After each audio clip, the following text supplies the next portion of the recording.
We all sat in the same seat. Very British. Yeah, I can vouch for that from my experience. Right, so I think we are all here, all aboard, and so let's get started. So for the sake of the record, it is Saturday the 8th of December, 2 o'clock in the afternoon, and this is our second study weekend for criminal procedure, and we have civil procedure. We have the enormous pleasure and privilege of having Mark Dunster here today, and as I was just saying to Mark, I think because you're going to be with us until about 4, is that right? 4:30. Yeah, okay. So I think what we need to do is to make the most of Mark's availability for us today, and perhaps get, if we have questions, and I know we had 1 or 2 from the last weekend that we had, but if we have questions, or perhaps want some more flesh put on the bones of the points in the study guide, then I think that would be exactly what we could get, which would give us the best value from having Mark here this afternoon. So I think that's right, and I'm happy not just to do this if there's something else you've got as well.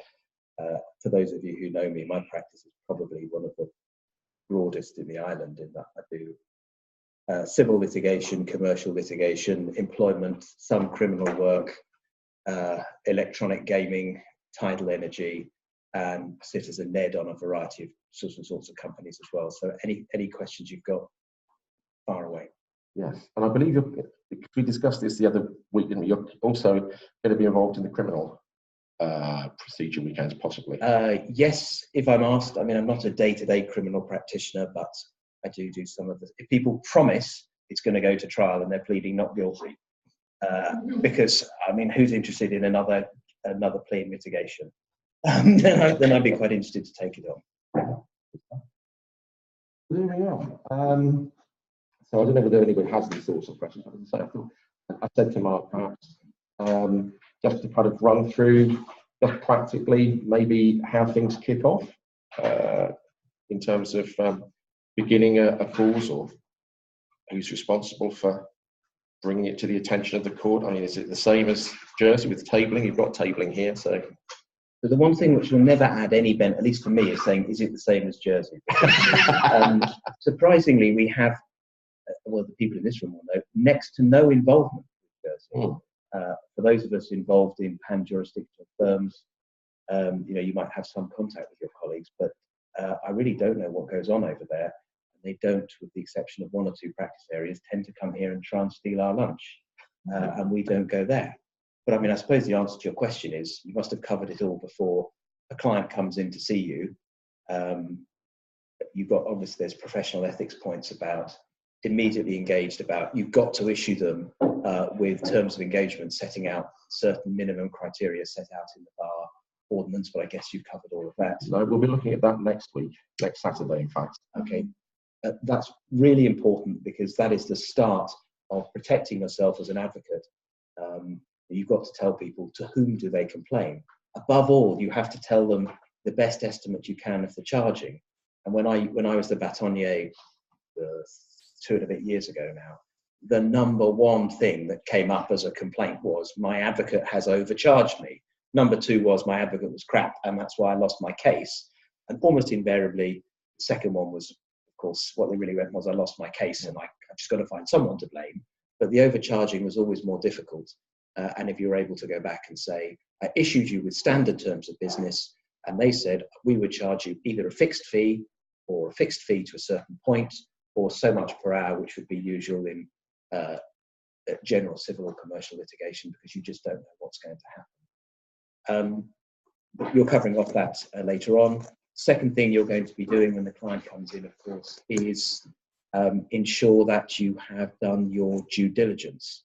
Now, I'm sure you all know that litigation work is exempt under our AML legislation, but experience shows you have to be careful, because once you take a client on, the extent of your retainer can elide somewhat, sometimes into going over into things, well, I'm involved in this, but I wonder if you could advise me about this aspect or the other aspect, and that triggers two things. Firstly, you need to look back at your terms of engagement and say, what was the scope of my retainer? Was it just to sue A over negligently produced accounts or breach of contract or debt recovery or whatever it might be, or did it include advising them on actually the restructuring of their business or something similar to ensure this problem didn't happen again in some way? And you need to protect yourself, firstly, because you may have slipped into regulated work. And if you're then doing regulated work without having undertaken proper due diligence, that's an offence under the money laundering law, for which you can receive 5 years and an unlimited fine, maybe 7 years and an unlimited fine. In any event, a career-ending amount of time. Plus, if the terms of engagement have elided further, you might want to revisit your previously estimated charges. So although we're exempt work, though, most people do ask for some client information form to be filled out, because there is the money laundering side of things and there is the competing sanction side of things.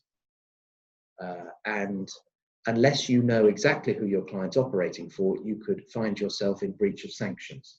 And actually, in practice, this is where I think particularly the smaller firms in Guernsey ride an almost impossibly difficult and disruptive horse, because to do proper sanction screening, you need to pay tens of thousands of pounds a year to a professional provider to do sanction screening. Otherwise, you don't know whether Mrs. Lepatral from Tortable is almost certainly not on the sanction screening. But Mr. Insert other name, goodness only knows. And unless you're checking, how can you know? And unless you've done a proper amount of client due diligence, how do you know that your client is Mr. X or Company Y, as the case may be? And I think it's something in practice which at some point someone's going to get caught on the hop on. They're going to say, it's litigation, it's exempt. I didn't do due diligence, I didn't need due diligence. And a nice policeman is going to tell you, we're not investigating you for that, we're investigating for breach of the sanctions regime. And unsurprisingly, the sanctions regime is political. It's sanctions now, as you all know, I'm sure. Previously, big countries used to push around other countries they didn't like with guns, and now they push them around economically. And if you therefore fall foul of that, you've fallen foul of a political point, and I can well see that you would be thrown to the wolves for the sake of expediency. All of which is a long way of saying, you've done that, you've spoken to the client, you've taken sufficient evidence, and you have satisfied yourself on your advocate's oath that you have enough of a case that it amounts to one that you can properly put before the court. And how much work you do in preparing the summons and what you do with it will depend on whether you're proceeding in the Petty Debts Court or in the Royal Court. If you're proceeding in the Petty Debts Court, which, did you ask nasty questions back into the room as a lecturer? I'm sure you do. The limit of which is, God, you've got all the smart ones here. Yeah, and I do commend you for sitting the civil paper as well. I do commend you for doing it, because it is notoriously now the most difficult paper. Perhaps not the most erratic, that's always been the bailiff's paper, but the most difficult to pass by a mile is a civil paper. And indeed, whether the new regime will change that previously set and marked by the deputy bailiff, it's been notoriously hard, to such a degree that experienced civil practitioners have ducked sitting a civil paper to sit one which is noted as being easier. Good. So this is goodbye then. So I commend you for doing it. If it's any comfort, a civil practitioner who ducks doing the civil paper is, in my view, pathetic, and of my view matters not. But I think it's the view of those whose view does matter, that it's rather pathetic to duck the paper in your own practice area. So if it's less than £10,000, in practice, you've got to keep it rough and ready. As you know, there's no costs recoverable in the Petty Debts Court, as you know, apart from the sergeant's fee and the court fee. And as you know, people are expecting it to be pretty quick and brutal. So all you would probably do is prepare a paragraph. The plaintiff is the owner of a car, or the plaintiff is a garage. The defendant owned a car which they brought in for servicing. The plaintiff did the work and hasn't paid the account for £500. Or you might even just attach a copy of the account. Again, you're proceeding with a cost-efficient way of doing it. You just take it up to the sergeant's office. You all know where that is. You go into the courthouse. You go through the arch. You're all going to apply for a pass for the court in due course, I'm sure. Go up the stairs, go across the gantry, and you go in there to deliver things to the sheriff and sergeant's office. And because you're looking to serve a summons, you're looking to the sergeant, and you just hand them that, and they will tell you, okay, this will appear in court in 3 weeks. And there's is it Thursday mornings now? Petty debts. Thursday.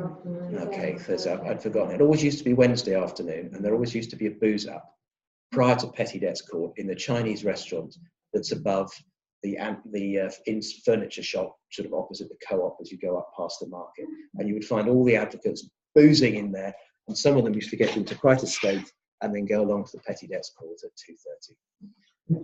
That's by the by, though. They were great days. But the sergeant will tell you when it's going to appear. They take a blue bit of paper and write on the defendant's name, your name, when it's to appear, and they'll staple any appropriate documentation to the back, and they will go and serve that, and they will do the usual A, B, and C service in accordance with what I'm sure you understand already. And that tells the defendant to appear in court on that day. That's why it's known as a bluey in the trade. So if someone phones up and says, I've got a bluey, what they mean is, I have received a summons to appear in the Petty Debts Court, or I want to serve a bluey. I'll just follow that train of thought down in practice. You then turn up at the court. It's held in the magistrate's court, and the judge is the magistrate. As you know, our magistrate is the name is the same. It's very different from in England. They're doing civil work. They're doing criminal. You get 3 years from our magistrate. After a 10-minute hearing, you get 3 years. They're doing coronial inquests. They're also doing a certain amount of family work as well. And some of them are sworn in as lieutenant bailiffs, so can reconstitute themselves as the royal court as well. So it's quite a wide range, necessarily so, given the size of the jurisdiction. We can't have one person doing just one sort of thing. So you go on there on a Thursday afternoon. You'll have got the summons back from the sergeant's office. You take it along and hand it with a photocopy and hand it to the greffier. He'll probably be Dave Knight. Hand it to him, and then they've got a big pile of them, and he goes round to the judge and gives them a pile of them as well. So you have a degree of control over that, and that's because so very, very often in this sort of work where you're doing debt recovery, you are doing deals. Often at your offices, someone, I can't pay. I can pay £100 a week or whatever, and they're coming in and they're signing them over. You've seen, you know what I mean by signing over? Sans au jour au, the stamp, more likely for the sort of petty debt work you're doing where it's not being signed over between advocates, it's adjourned out of court without the need for a further summons till the new date. You hand them to the court, and then the court starts and they start reading them out, and they'll just go through them, taking them as best they can in the order of seniority of the advocates there, then turning to all the other regular customers, the electricity board, the water board, the post office so much, but all the various other utility companies that go through. And when the matter appears, it depends on the view of the magistrate, but each person usually gets no more than 1 minute. And that is, are you there? No. Have you got good service? Yes. Do you want judgment in default? Yes.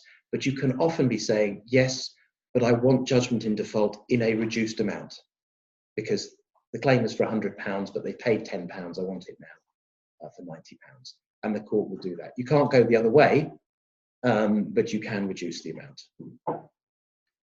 If they turn up and defend it, say it's defended, depending on the judge, you'll either get, okay, you've now been allocated a trial 12 weeks down the line, but they may give them, particularly if you, the advocate, press the point, and it is worth doing so, saying they can only defend this if there is a defence judge. And I can't see there is any defence. We did the work, here's the invoice. Well, and it's worth doing that as a matter of practice, because sometimes people just collapse. The judge will say, what is your defence? I haven't got one.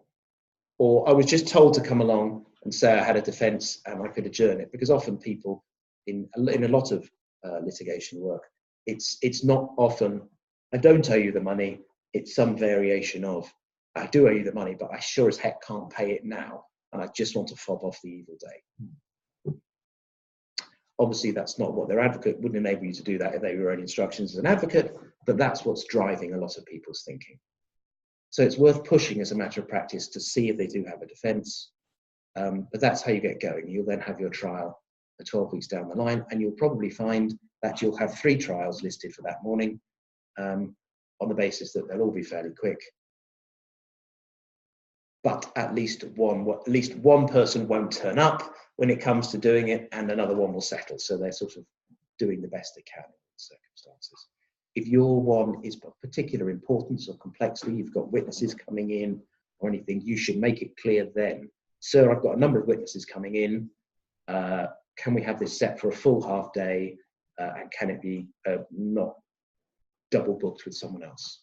And you'll have to use your judgment. You don't, waste the court's time by saying it's a complicated matter when it isn't, or what have you.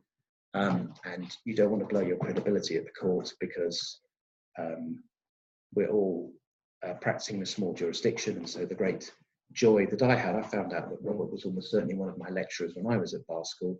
I never ever have to go back to Southend County Court.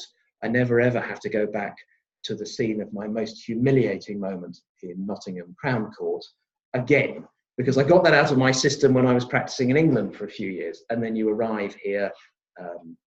But if you start your practice immediately here, obviously the first thing that you do, the judges will see, and if you mess them around, they're obviously going to remember. So that would be the petty debt court route. Stop me, Robert, if I'm not helping. Or No, I think this is pure gold for everybody. If you're going in the Royal Court, then you also are going up to the Sheriff and Sergeant's office with one copy and a spare copy, I think, for each defendant that you're serving on. Because then the Sheriff is going to give one, the Sergeant is going to give one to each of the defendants, and will give you one back with a relation in relation to each of the defendants. Because you may get A against some, B against others, and C against the third. But the difference is here that you, as the advocate, control the day of the first appearance, in that you'll put down which Friday morning at 9:30 you want them to appear. So you do that. Key point of practice I'm sure you're all aware of is, if you follow the rules through, it appears that prescription stops running the moment you give that document to the sergeant.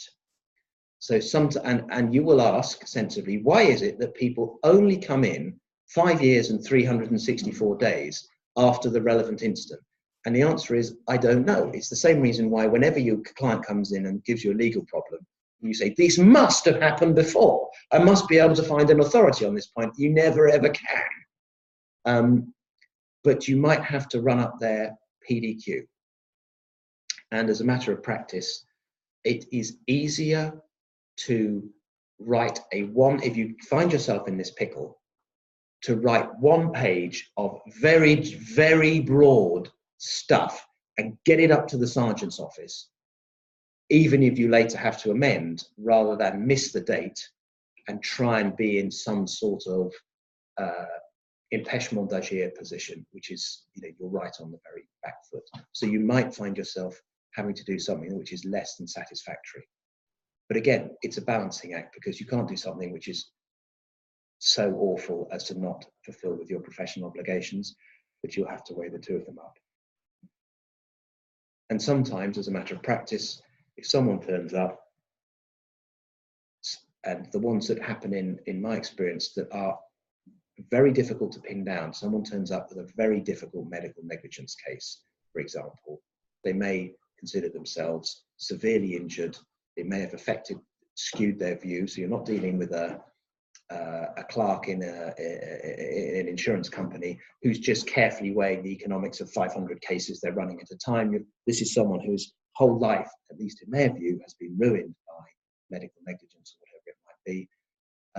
And you can't easily determine whether it's happened or not. And the poor doctor on the other side is going to be dragged through the mire by issuing this summons. And you really need an expert report to determine it, but you can't get it in the time. All of that is a long build up to. As a matter of practice, sometimes it's better to just not get involved in the first place. But because once you've taken someone's instructions, you are definitely on the hook. And you can't say, well, look, I did a half-assed job, but they were a half-assed client. You know, if the client comes through the door and you take them on, the full range of responsibilities engage. So you take your summons up, and it appears first time on Friday morning. And the court will be Advocate Schaefer, Aspirant Schaefer. Constituted by who on a Friday morning?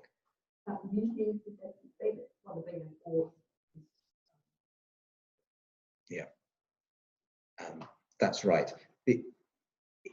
Or it might be. On a Friday morning, it definitely will be. But of course, the other sort of summons you could be issuing would be one that would be a jurat-based summons. And previously, there was quite an element of confusion between when matter was going to be a bailiff-only hearing and a jurat hearing.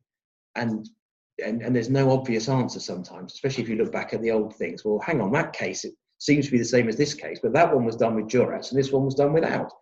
But now we've got the practice direction, and I can't remember which one it is now. Mr. Rosa? Steve. What's the question? Good. It's important to check that people are listening and enjoying it. There's a practice direction, and that sets out what goes into what court. I can't remember what year it was. PV 1 2000. It's as long ago as that. Yeah. Yeah. About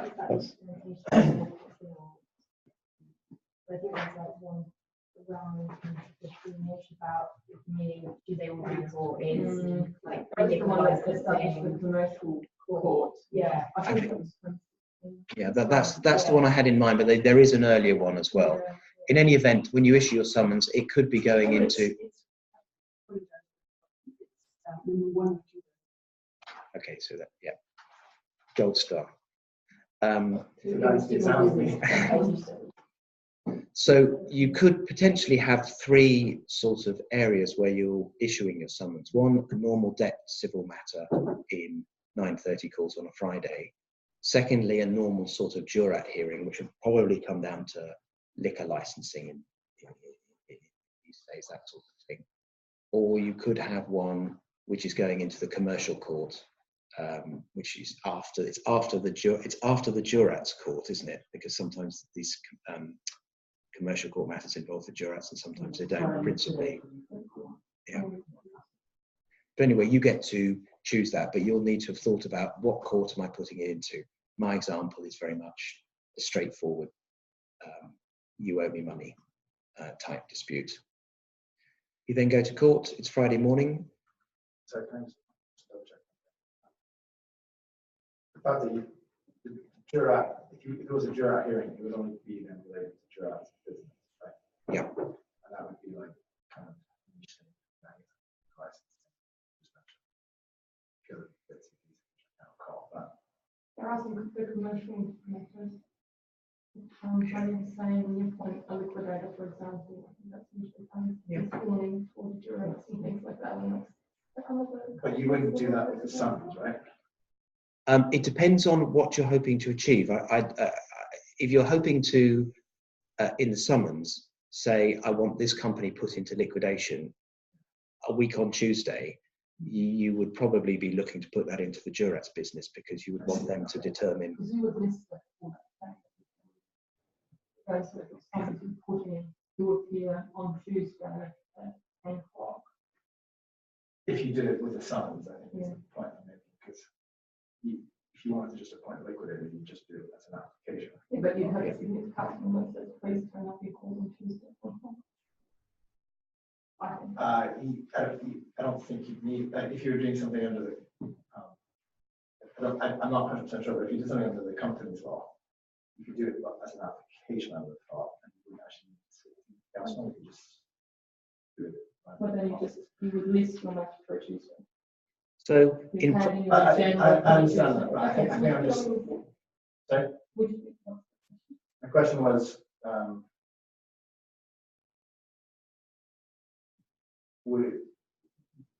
would you be issued, if I wanted to appoint a liquidator of a company, for example, yeah, I wouldn't use the summons. yeah. No, So I then you think, would list it on a Tuesday. Because it's juris business. What you need for it. Yes, I would, yes, I would. Yeah. well, hang on, pause, because this is getting quite specific. It would depend. If you were a creditor looking to put compulsorily a company into liquidation, you would be proceeding by way of summons, requiring the company to attend. And if you were looking to do it there and then, you might well be looking to put it into jurat's business.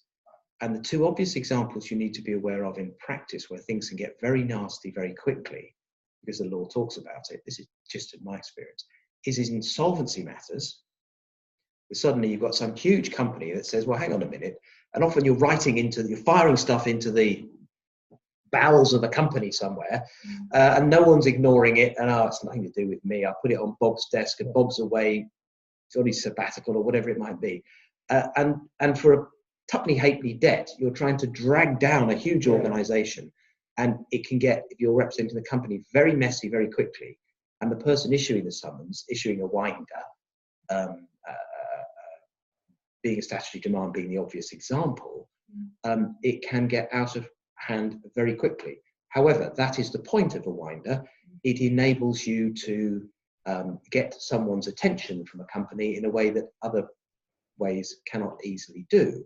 And so it's a very useful method of doing it. The obvious problem in Guernsey doing it, I don't know about England, is if you go through with it, because if you go through with it, you've got to put in a liquidator. And if you put in a liquidator, the liquidator has, under the company's law, as you all know, first charge on the assets of the company to meet the liquidator's fees.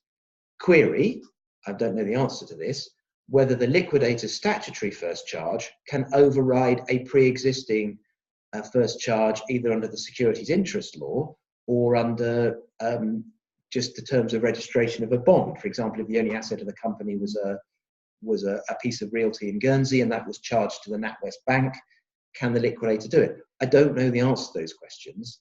Then perhaps there is no answer. It seems to me that there must be a better first charge to the liquidator, because Guernsey doesn't have an official receiver in that way, and absent some clearinghouse for these companies, they'd all be left in a mess somewhere. But the practical point is, of course, that when you say to, and Jamie Toynton seems to have an inexplicable monopoly on all this work, but he's not the only person. And indeed, there are plenty of others who will do it on a much cheaper basis. The more complex the matter, the more specialist it is, the more you might have to think about it. But that person is going to say, you're putting me in as a petitioning creditor. Great, I'll have first charge on the assets. But if there aren't enough assets, you must personally guarantee my charges. And you can imagine you're Mr. Ordinary looking to wind up mega company, and the charges of that could be unbelievable. So it can be difficult. But anyway, I came into this point, this is a long rambling way of answering your question, I think, I hope, is there's 2 points where jurat's business can get out of hand very quickly. One is in relation to insolvency matters, and that can work to your advantage if you're the petitioning creditor. The other way is in relation to eviction matters, because eviction matters are jurat's business, and the principal question of law involved is, has there been an event which gives rise as a matter of law to eviction, usually, and it's usually rent or something. But it then switches to eviction. What period of time, if any, should be given? But you can find that the landlord says to the landlord of Kerry Olsen says, you failed to carry out, to my satisfaction, the dilapidations due. So we're evicting you on Tuesday in 5 days' time. And we want it heard there and then. And there were certain matters when you stretch back, I don't think they're called cause privilegé anymore, but when you stretch back in the authorities, you see they are called cause privilegé. And that's probably a reflection of who used to make up the court, and who used to make up the court were the commercially great and good of the island.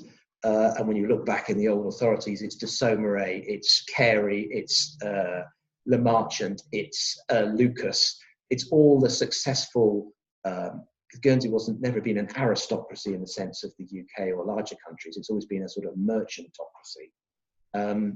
And it was the successful merchants who made up the panel of the jurats, and they tended to be the landlords, and they tended to want things dealt with quickly.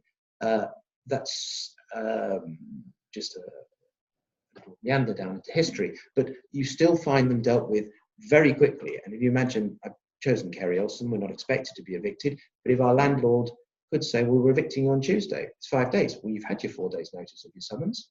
Well, what the hell are we supposed to do with our hundreds of staff? Not our problem. It's for the jurats. And it can cause, my goodness me, you can imagine the wind that puts up people. And you'll find the court is often rather unsympathetic.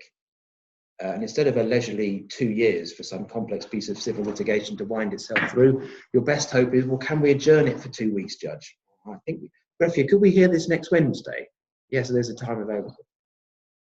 So in practice, it can get out of hand very quickly. They're the two areas where I see in commercial life they happen. So you've issued your summons, which brings us back to, if it's a straight debt case, first time up, Royal Court, bailiff alone, 9:30 Friday. It's a commercial matter, it might be in the commercial court. If it's one of those other things like evictions or liquor licensing or the like, it might be in the jurats court. So you asked me how'd you start a summons, and I just spoke for almost half an hour uninterrupted. I think one of the things that we weren't very clear about, and you may or may not have a view on this, or you feel that you could express a view on this, but when, in terms of courts, we were, I think, trying to work our way through, perhaps not very successfully, down to me, things like robing last time. And I think that was possibly one of the occasions when I ventured the thought that I wasn't quite sure who was going to be responsible for setting the exam, or who would have ultimate responsibility for that, and whether that was the sort of thing that it might be of practical significance to these guys, but was almost certainly not the sort of thing that would come up in the exam. But that definitely has come up in practice, but not in the direct context. The answer is, in practice, you always row in civil matters if there is a jurat determination to be made. If you have elected for a judge-only trial, or use the appropriate procedures under the rules, then that tends to be in the discretion of the court. And in my experience, that depends very much on who the judge is. It depends on the nature of the case. The more difficult and dangerous the person involved might be, the more likely I think people are to row, because it makes it clear. I don't know, I sit on some of the tribunals, but I'm obviously not a judge, as you know, and I don't know what goes through their mind. But what goes through my mind, or when I was cross-examining a Russian oligarch 2 or 3 years ago with his security team at the back, was, I'm going to get murdered outside of court.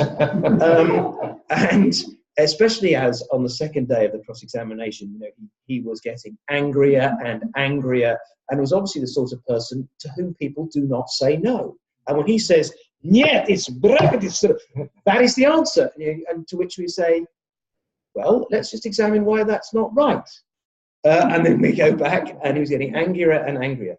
And the robing, I think, it demonstrates you're not a person having an argument with them. You are a functionary carrying out a job. And I think that goes through the court's mind. But if it's in the middle of summer and you're in court 4, or worse still, there's no courtrooms left during courtroom 6. It can get, and the room is packed, it can get so hot and stuffy that you might well find you're not robed. So jurats, yes. So that tends only to be the final trial. Judge-only trial, possibly you'll have to discuss that with the court. Court of Appeal, you're always robed. And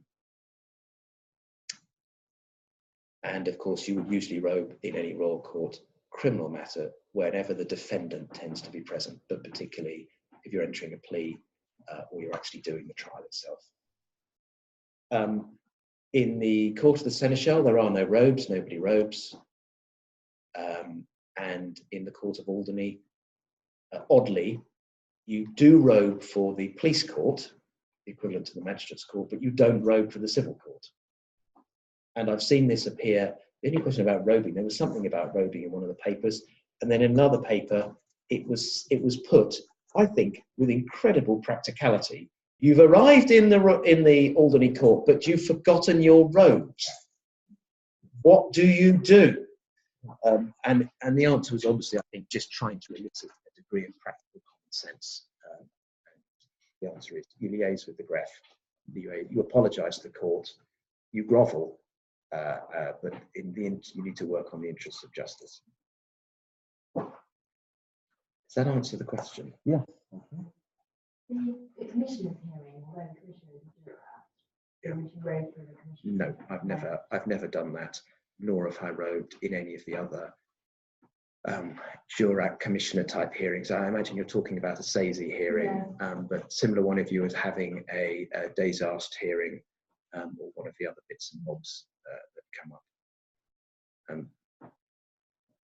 There's no reason why you couldn't do, but in practice you don't. And nor do you robe in any of the other courts and tribunals that you might appear in: tax, planning, real property. There's a multiplicity of new tribunals coming along. As far as those tribunals are concerned, would they be ones to which you'd need to be a Guernsey advocate to have a right of audience, or could a non-advocate appear? A Guernsey advocate always has a right of audience.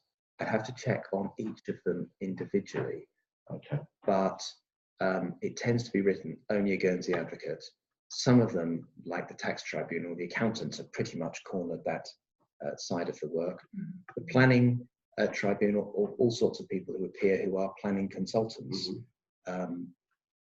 The Social Security Appeals Tribunal, I think, has only sat once in about the last 5 years to determine something, and I would have to double check the legislation. But on that occasion, it was the Social Security Department who appeared on one side, representing themselves, and the person appeared on the other side with a friend. And a Mackenzie's friend is an increasing thing you should definitely be aware of, because it's a big issue coming up in practice.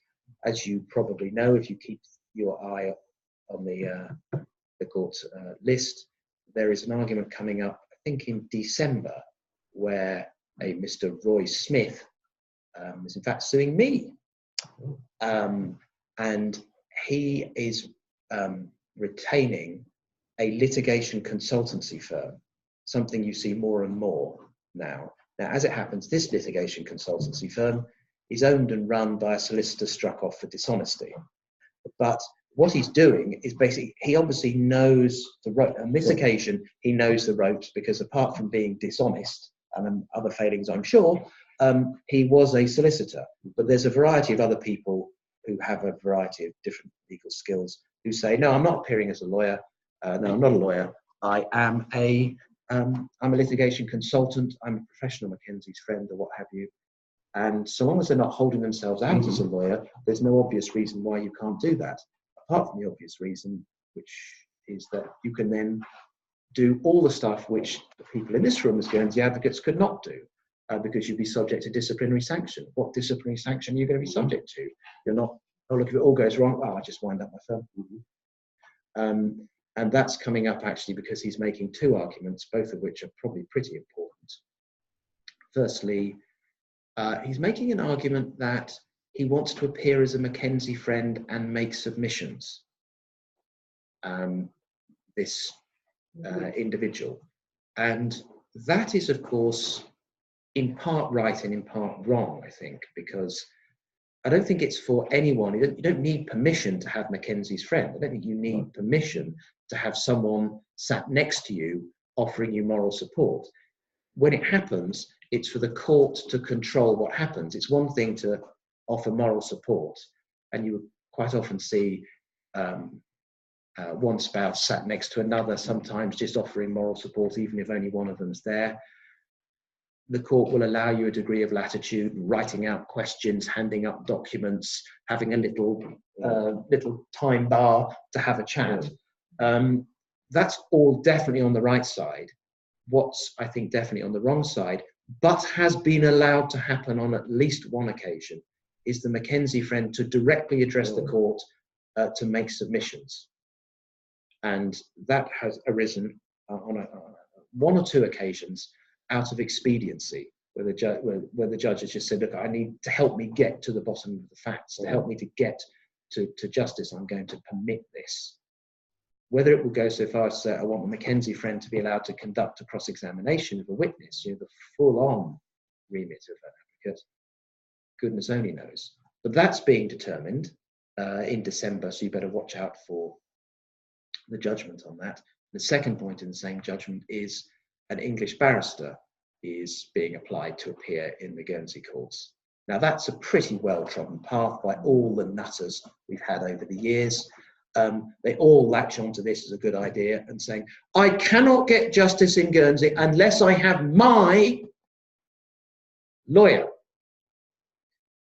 And then invariably they go, the human rights say I have to, where of course they say you're entitled to a legal representation, not legal representation of your choice. And they sometimes latch on. There's one chap who said, no, it says advocate. I've got my avocat here. What's the difference? You have to go to France again. Oh God, that's a new and novel argument. But it's either put forward because people genuinely feel this, and people who are a bit disordered in their thinking may genuinely think this.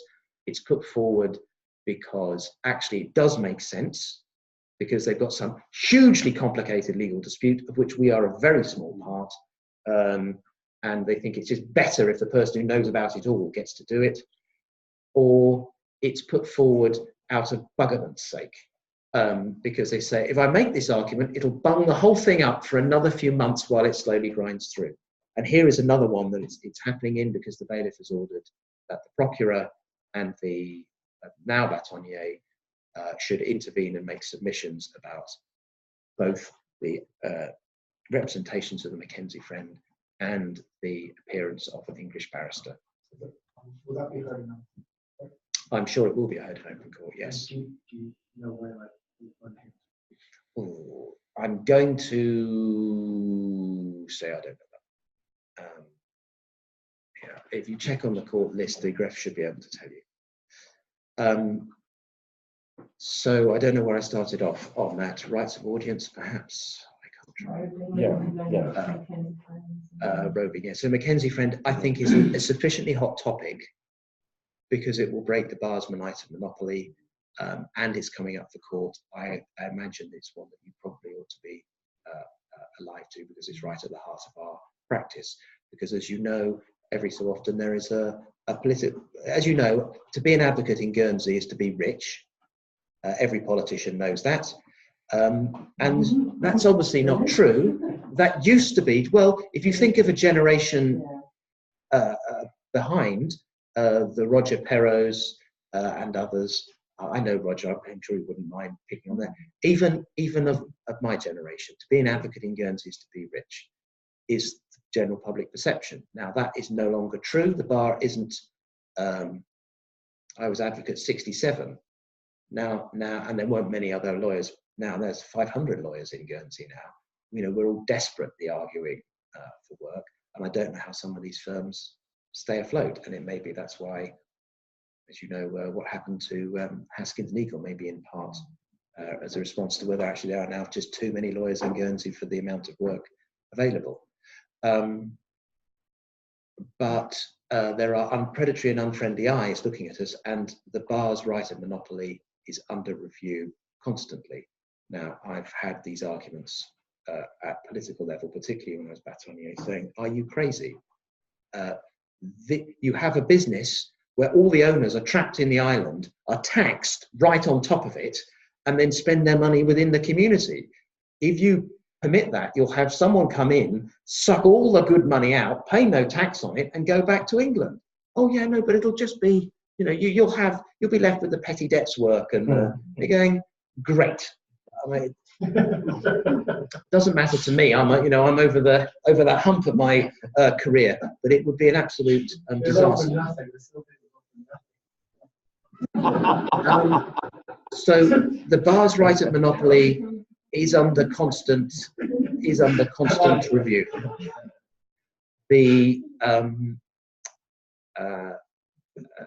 And breaking the bar's right at monopoly and doing so either openly, actually no, anyone could plead before the Guernsey court, or breaking it more subtly. Actually, you can apply for special permission like you can in Cayman Bar, you just appear, or unsubtly by allowing more and more people to appear as sort of Mackenzie's friend. So I'm not appearing as an advocate. Yeah, but aren't you a full-time barrister? Yeah. No, I don't appear in that capacity. I appear as Mackenzie's friend to do it. Hang on a minute. If it's any comfort, and this is on the flip side, the joy of the Guernsey Bar is that it is a small island and it is a small community. And just as I've said, if you appear in front of the Guernsey courts and you make a hash of it, it's hard to get round that bad impression. Equally, if you are competent, it is possible to establish your reputation in the island's commercial life much more quickly than you could ever hope to do in a larger jurisdiction, because people will say, Bloggs was good, Bloggs did my case, and every person has cousins and friends and what have you, and you can establish your reputation much more quickly. So that was roving. Am I right in thinking that back in the day there used to be a limit of 12 advocates? They were great maximum days. Yeah. They were absolutely great days, long before my time. Apparently in the bar record, definitely in the bar records, there are things of people writing saying, look, I've done all my stuff, please may I be admitted? No. There's insufficient work, you'll have to wait till someone dies. That's Well, all just an incitement to commit murder, isn't it? That's all long gone, sadly. Yeah. But, I mean, it's obviously a difficult situation to manage. But as you say, I mean, when there are presumably ever-increasing numbers coming to become Guernsey advocates, it can't really be said that there's a shortage of people. As you say, it's really just a kind of freedom of choice point. Absolutely right. There were about 23 firms operating in the island, from sort of the one-man band at one end to the global firms at the other. We really need actually more firms. And I think there will hopefully be formed as people who say to their firm, I want to be made a partner, I'm brilliant. And the existing partnership says, we don't see you in quite the same light, or actually we do think you're brilliant, but there's just not an economic case for another partner. And actually I think it would suit Guernsey to have another 2 or 3 firms, so that if conflicts arise, there's more choice of available firms. And actually I think that's how a lot of firms have got off the ground. But I think sadly for the people in this room, isn't the practice direction somewhere that you have to be at least 3 years core before you can set up on your own? Well, that's certainly the position in England and Wales. Yeah, I think it was changed here as well. And I think there's good merit for it. I also think it would be surprising if people could continue indefinitely being a sole practitioner. Seems to me such an odd risk that for the rest of the regulated businesses by the GFSC, you have to have at least a 4 eyes principle, why someone conducting legal work should not have to suffer.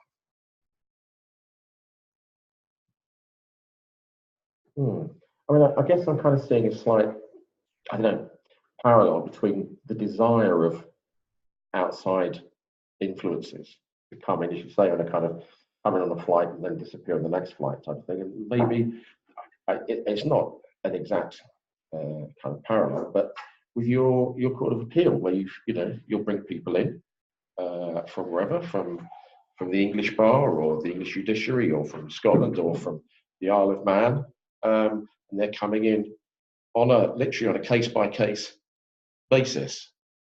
Yeah. So in that sense, you know, if it's okay for the judiciary, I mean, I realise it's a different argument, but you know, there's a kind of parallel going on there, really.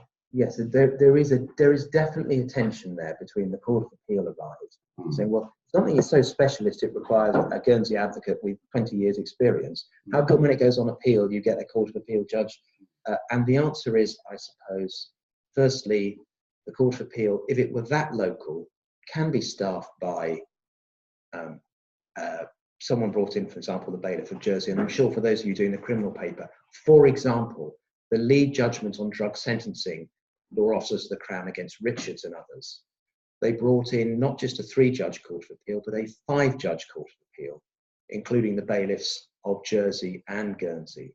So they could say, stamp all over it. This is of the highest authority. It's been given the greatest consideration and on a pan-Channel Island basis as well. And this reflects the Channel Islands' response to the question of drug sentencing. In part, having the non-Guernsey people involved. And when I was in the Court of Appeal last Monday, 5 days ago, it was a chap from Wales and 2 people from England, I think. But that would be a fairly normal example. It demonstrates to all and sundry that we are not insular and problematic. And because you will remember from your historical thing, up until 1954, when they abolished the Cour des Jugements et Records. Anyway, whatever day it was, then no, it must have been 60. It must have been 1960. Yeah, because the Court of Appeal was 61. Yeah, so it must have been at that point. There was very much the insularity of it, where pretty much the same people were said, "What did you think of your other two?" I thought it was right. Appeal dismissed. Now we have people coming from abroad, and it is a real privilege to serve on the Court of Appeal in Guernsey, and is viewed as a stepping stone for greater things. Lord Sumption, as you know, now retiring this year from the English Supreme Court, was one of our Court of Appeal judges. Now, he was someone who could barely, I didn't even bother to try and conceal his contempt for many of the advocates in Guernsey appearing in front of him. But to have a Court of Appeal with a lot of intellectual firepower at an international level really gives us not only the benefit of that, but the obvious appeal that if things go wrong at a royal court level, or you're not happy with it, you can take it to an international body. But the third and final point is, though, like any judge, you are deciding between 2 competing either legal submissions or 2 competing narratives on facts. But you should be able to rely on the advocates to be able to put that into the context for you so that you are able to decide. And that should be, if the advocates are sufficiently good, a good judge should be able to take something as a matter of Angolan law and hear it all out and say, well, here are the 2 competing narratives, I decide. And I'm grateful for counsel for pointing out all the issues to me, so I'm able to decide where the boundary is. So again, I think it does rely on having a good Guernsey bar, but it is it's an obvious point. Can I ask you a question? Unrelated to all of this, which was something that Emily and I were discussing after. How do you affect royal court proceedings, SARS, SARC? Would the sheriff get the prerogative to do it? Yes. And that's how it's done, is it? Yes. So you just phone up and ask for Mr. Adams, I think it still is, and he goes and does it. Would you need to apply to serve out? I don't think you do, no. I've never... Well, it's fine to do that. No, because we are the dark court. No, I think we do. I can't- We asked as a firm our practices. Okay, I can't recall doing that, but then it so rarely comes up. If you've looked it up, Does it also depend on under what law you're applying? So whether or not, yeah, what statute, whether it employs itself or not? No, because I think it's That makes no difference. so you get judgment in Guernsey for £100,000 and you wish to enforce it in SARC. could you just give the Guernsey judgment to the Prévôt, or do you need to? My recollection is simply giving it to the Prévôt, but it's been so long since I've seen something going that way rather than something coming the other way. If you've looked it up and you're satisfied as the process, then I'm sure you're right. It simply doesn't come. Yeah, I mean, this is a classic exam question. It simply doesn't come up in practice. Have you? I'm sorry. This. Yeah, sorry. We used to have we weren't serving out just summons and then people might No, we're talking about summons. summons. And I saw that written down. That you have. Yeah, then I've seen nothing further. I'm sorry. I was talking about enforcement. You're quite right. I think you're right if you're talking about starting. While we're talking about staff, have you all read the judgment arising in the matrimonial proceedings concerning the child in Sark? Yeah. We talked about it in further detail. That's great, because I went uphill and down Dale on that in relation to the Emerald Bay case, which you probably read in the Court of Appeal. When we'd won in the Court of Appeal, and the other side were applying for leave to go to the Privy Council, and they were saying, "Look at the wording; it's perfectly straightforward, Judge. The value is more than £500. We have an appeal as of right." And we said, based on the authority and the highly convoluted sort of practice directions and arguments, no, you can't. And then they got refused leave, and they applied to the Privy Council, and then they got special leave from the Privy Council, I think possibly to deal with this point. But then at the end of the day, incredibly annoyingly, it's settled. But all of those previous authorities about when you need leave and all the rest of it have now been swept away by that very clear and straightforward judgment by Lady Hale in that matrimonial case. It's W, and I can't remember what it's called now. A&R. I think although we sort of They're all going to pass. You've got it all at your fingertips. although we can't really. Yeah, I think that's kind of where we left it, really. So if you think there's clarity, that's good, and I'll go back and have another look at it. But well, they kept unto themselves a little couple of get-outs saying you clearly can't do it if the case is doomed to failure. And you think, well, hang on a minute. This is all about. But I thought it was certainly much, much clearer than the mess that I was grappling with in the Emerald Bay position, where it seemed what had been done by means of judgment and the issuance of directions and the like was to try and restrict access to the Privy Council as a matter of common sense for minor claims, when the court basically said, no, it just needs to be changed. If you want to restrict it for minor monetary value claims, do so, but don't try and do it by the back door.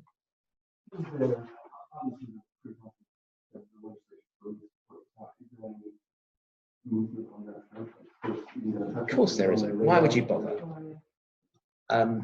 This is one of the problems with I'm afraid that's absolutely right. But you've put your finger on one of the problems I think we have in Guernsey is if there is a sufficient head of steam for something, it can be dealt with very quickly. I'm on the Legislative Review Committee. In theory, we have the right to generate our own stuff. We don't tend to. We tend to be doing stuff coming from other people. But if it needs to be done, it can be done like that.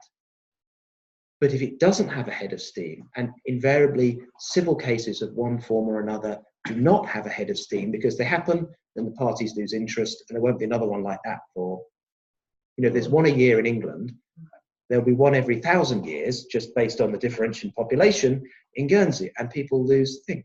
For example, I'm sure you all remember the Helmo and Simon judgment in the Privy Council, which created such a bugger's muddle for large personal injury cases with extensive future losses, such that you can't advise any client now. We've got a standard series of experts. I know Gordon's got some where we turn up for economic predictions experts, inflation experts, national debt experts, and you spend £100,000 before you start, because every time you have to re-argue what the future loss might be. It's absolutely ridiculous.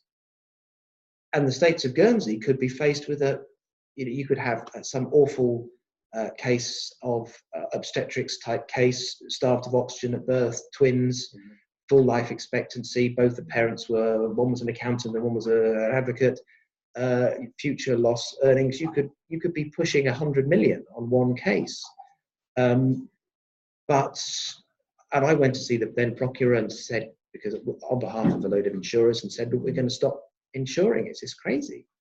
But come on, here we know we're not that interested. And nothing's happened. And there's a general muttering about it, but it all gets pushed down. So Guernsey is great if there's a head of steam to resolve something. Usually in the context of the financial services industry, we can do it very quickly. Or if there's international scrutiny of our legislative provision, it can be done very quickly. But the sort of issues which arise in, perhaps in day-to-day practice, they don't have a head of steam because they dissipate, because deals are done and people move on.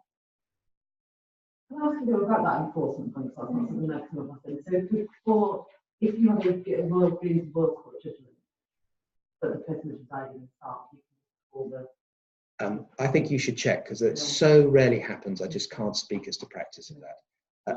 Thinking about it logically, you probably should be making an application under the Comity of Courts principle, a bit like if you had a French judgment, something not under the reciprocal enforcement law, and applying to register it and proceed that way. But whether that's all sort of ended up being done as one in the same thing, I mean, you're handing it to, please register this in your records without an application. I can't remember. Trouble with the exam is all these obscure points come up that just simply don't come up in practice. Right, yeah, I'm not a big fan of obscure points. I'll select that line. Could I say this as well, because I've been involved. I've spoken to Deputy Bailiff a few times, and I believe he'll be setting this paper. I'm not sure. The point he made repeatedly was, this is not an exam. Okay, by which he meant you are all already graduates who've done your postgraduate stuff, you've passed all the necessary exams. What he is saying is, this is it's civil practice and procedure, and he views it as not an exam on the obtuse points, but practice and procedure. And what he's saying is, are you safe to be let loose on the public? And therefore, what I read in part from that was, it is far worse to say something which is wrong than to simply say nothing at all and risk losing a few marks on it, because it's not marked in the straight sort of point, 2 points, no points, one thing. There's an overall exercise saying, does this paper look like it was written by someone who is safe to practice on the general public?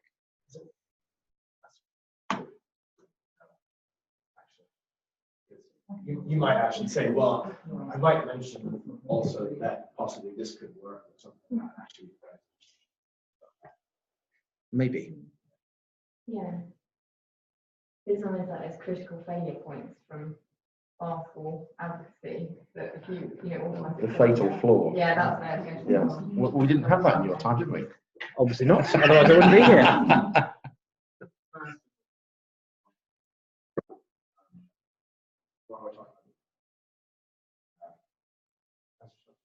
what things should we not do? I don't know. I don't set the exam, so I can't. I think for me to, I'd only be speculating. So I'm not sure I can helpfully add to you. I mean, I'll definitely say don't say something wrong. Well, I think it's more like this. And for those of you who are closer to having done academic style exams than others, the only point of practice is you are not writing an academic answer. You are sitting there thinking, what would be written from a lawyer's desk? And that includes being able to, when you're doing it, format your letter properly, spell check it properly, come to an answer and support it by the evidence. Don't waffle unnecessarily. And including things like, I've learned an awful lot about this point. I'm going to write it down. Look how clever I am. Whereas you need to think, if I was in practice, would I do that? And you probably wouldn't. You'd say, the thrust of this decision is X. Boom. For the purpose of this letter, I don't go into it any further, or whatever it might be. The first is, therefore, we should do Y. That's what you do in practice. That's what you should write in a letter, particularly if it's you're covering off a lot of points.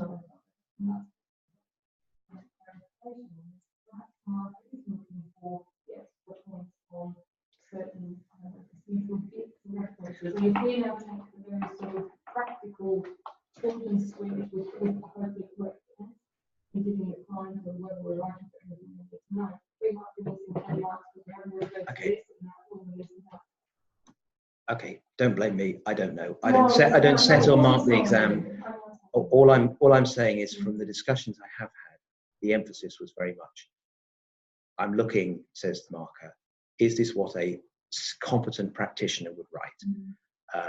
Is this what someone who is safe to let loose on the public would write? And that is a different way of writing, a different way of thinking from, I need to engage in an academic exercise in intellectual masturbation on a particular point.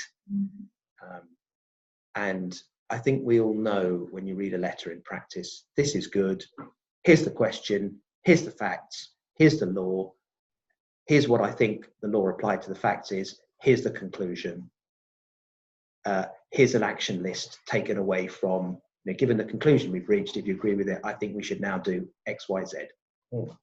It's almost sounding to me like what we should be working towards is what I would describe as the old general paper. I don't know whether you remember. Thanks, but certainly in the bar course we used to have general paper 1, which was a kind of tort and crime. I know we're not doing crime here, but tort and crime paper, or general paper 2, which was a contracts and trusts paper, and you just have 2 questions in 3 hours. We'd have to maybe do an advice and then do some drafting. You'd have a big kind of case study. Yeah. And some of the facts are so long that you just have to break those down in the available time. Yeah. So how's it going to be taken forward in terms of deciding who will sit the exam, and when will there be clarity ahead of our revision weekend? Yeah, well, yes. Last time we went into questions tomorrow. Yeah, well, I don't think we're going to do any questions tomorrow in the circumstances, but I think so I think we need to crack on with the rest of the study guide. But we certainly will when we come to the revision weekend. So I'm hoping to get clarity way before then, so that we can get some questions in place to sensibly work through and then basically get our eye in as far as the paper is concerned. Yeah. So yes, well, we were talking about communication and how that's working at the moment. So it might take until, I think, April, when we've got the revision weekends penciled in for. So yeah, we might be able to find out by March it's not so much who's responsible, but what the ideas are. As I say, it's beginning to sound to me more like what I would describe as like a general paper, where you've just got a big set of facts, and then you have to write some sort of advice for the client, and then do some drafting or write a letter. And what's wrong with that? If it's a practice and procedure paper, clients come in, they give you a big group of facts, and they don't even quite necessarily know sometimes what they want. They just want you to tell them what their problem is and how they sort it. Are we just speculating now, and the way we can't answer the question?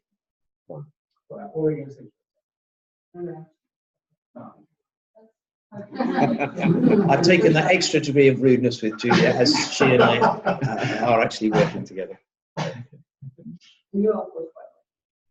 Bless you. Well, we did have a question last week, which I think it was from a couple of passages in the study guide, which we might be able to have. I'm just trying to refresh my memory of what they were. So yeah, we had a point about the appellate jurisdiction. We looked at the appellate jurisdiction of the ordinary court, and noted there that it said that so the ordinary court would hear civil appeals to the magistrates' court, but also legislative judicial review appeal pursuant to house and planning law. That's probably gone now, the planning. Okay. Oh no, I'm sorry. You would appeal, wouldn't you, from the planning tribunal on a point of law? But we also noted that as far as the full court is concerned, the paragraph there said that the full court has limited jurisdiction, but it's thinking appeals from decisions of state committees. I think I'm correct, Matt. Oh, First okay. one's judicial review. Yes. That one's just a statutory appeal. Right. It's judicial Okay. review So, of the planning decision. right. You're the third party, not the applicant. To the ordinary court. Yeah. Yeah. Okay. Would that be differentiate definition? I don't know that was my mind. No, I think from the planning committee, and it's the drafting of most of these statutory things. In the old days, and not even that old days, everything was decision, appeal to royal court. Yeah. And they've now, as a sort of full appeal, you've now into where the test was the decision so unreasonable that no reasonable planning body, social security body, whatever it might be, would have made it. More and more they're interposing a statutory appeal body to review it, and then your appeal from that body is on a point of law only to the royal court. And in those sort of cases, it very rarely is a point of law. Well, actually, sorry, my point was that you could judicially review a planning decision if it wasn't your planning. Yes, you could. So that would be a judicial review, whereas the other one would be statutory appeal. So I was wondering whether that would be a differentiation. No, I think I wonder if what they get. are. I think they, but it hadn't occurred to me. So the full court is with the jurats, Yeah. and you're certainly, I think, not getting involved in a planning matter now. Whether you are the property owner who's disgruntled and you've gone to the planning tribunal, and you're then appealing on a point of law to a judge alone, or whether you are the neighbour of the person who's just been given planning permission and you're objecting on the basis of judicial review because they failed to take into account the rural area plan, or I don't know, whatever it might be. You would also be going to a judge alone. The full court is with the jurats. I wonder, is that getting from what happens for the administrative decisions review law? Is there an appeal from that? Well, you see, the example that is in the study guide is this case, Ministry of Environment against Johns. Yeah, I did that. An appeal, so an appeal to the full court against the decision of the Island Development Committee. Yes. So So that was before, I think, the planning tribunal. Oh, okay. Came about. Mr. Johns was inevitably and was held in breach, and we appealed, and ultimately he got a right of life enjoyment, which was granted. He's subsequently, unfortunately, deceased now. He was quite a character. So I'm not immediately sure which appeals would be going to the full royal court in civil matters as a first stop, because you don't usually have an appeal where you're going to the jurats. Okay, well, maybe there are a few bits and bobs left. Might go to jurat, those that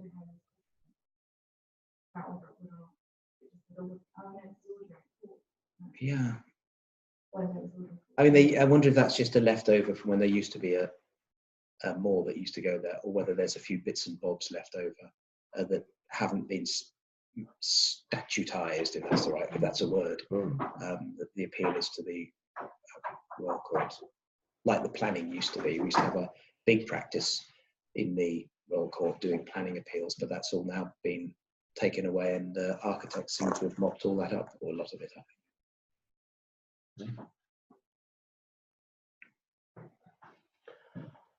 All right, so we thought about starting things. We thought about what to wear. I think something else that might be helpful, I know that there's not very much in the study guide on this is trial, so I just wonder, I mean, it may just be that it's so utterly bog standard that there's not really much to say about it, but I wonder if there is anything of kind of practical significance that you could share with us. So if I start speaking and any of you will just jump in and say we know that, or here's what we're interested in. Because you'll get your trial date, and the first thing you're going to need to work out is whether you're having a judge only or a judge and jurat trial. And that's actually not necessarily an easy question, because you have a sort of simplistic analysis of, I've got a weak case in law but a good case in morals, I'll have a jurat trial. Where I think that's a bit simplistic. It seems to imply that our jurats are a bunch of simpletons who'll go, oh, look how sweet you look. We're going to, especially in a civil commercial paper, we're going to find a breach of contract. I don't think it works like that. Our jurat system like that. My involvement with it tends to be, people seem to threaten it when if you go, well, I don't care, you have whatever you like. All right, actually, but if it's disproportionately complex or disproportionately expensive, The obvious one would be the Carlisle one. I know nothing about Carlisle. I wasn't involved at all, apart from it was hugely, hugely expensive and long. But how much longer would it have been if the jurats had to make decisions on findings of fact, particularly when the findings of fact are not clear-cut? They're all interposed with issues about duties of care and points of law and all of that sort of thing. But you'll make your decision on that. And that will affect the length of your trial, in all likelihood, and the speed in which you get your trial, which is in part affected by the length of your trial as well. So you need to have made that decision, and you'll then get your you'll be at your case management conference, and you'll be given a day or a week or a month or whatever it is.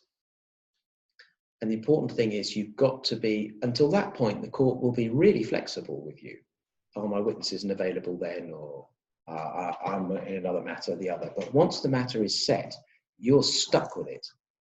So as a matter of practice, you need to be very clear when you're applying for trial that all of your witnesses and yourself are available. And my experience is that you need to be careful with your own diary. For example, for some reason, on Monday morning, I appeared in the Court of Appeal at 9:30. And then as soon as that was over, I had to run down to the Royal Court, who were all waiting for me at about 11:05 to start a Royal Court trial on that one. And then I got a text in the middle of that saying, the Court of Appeal are now waiting for you upstairs again.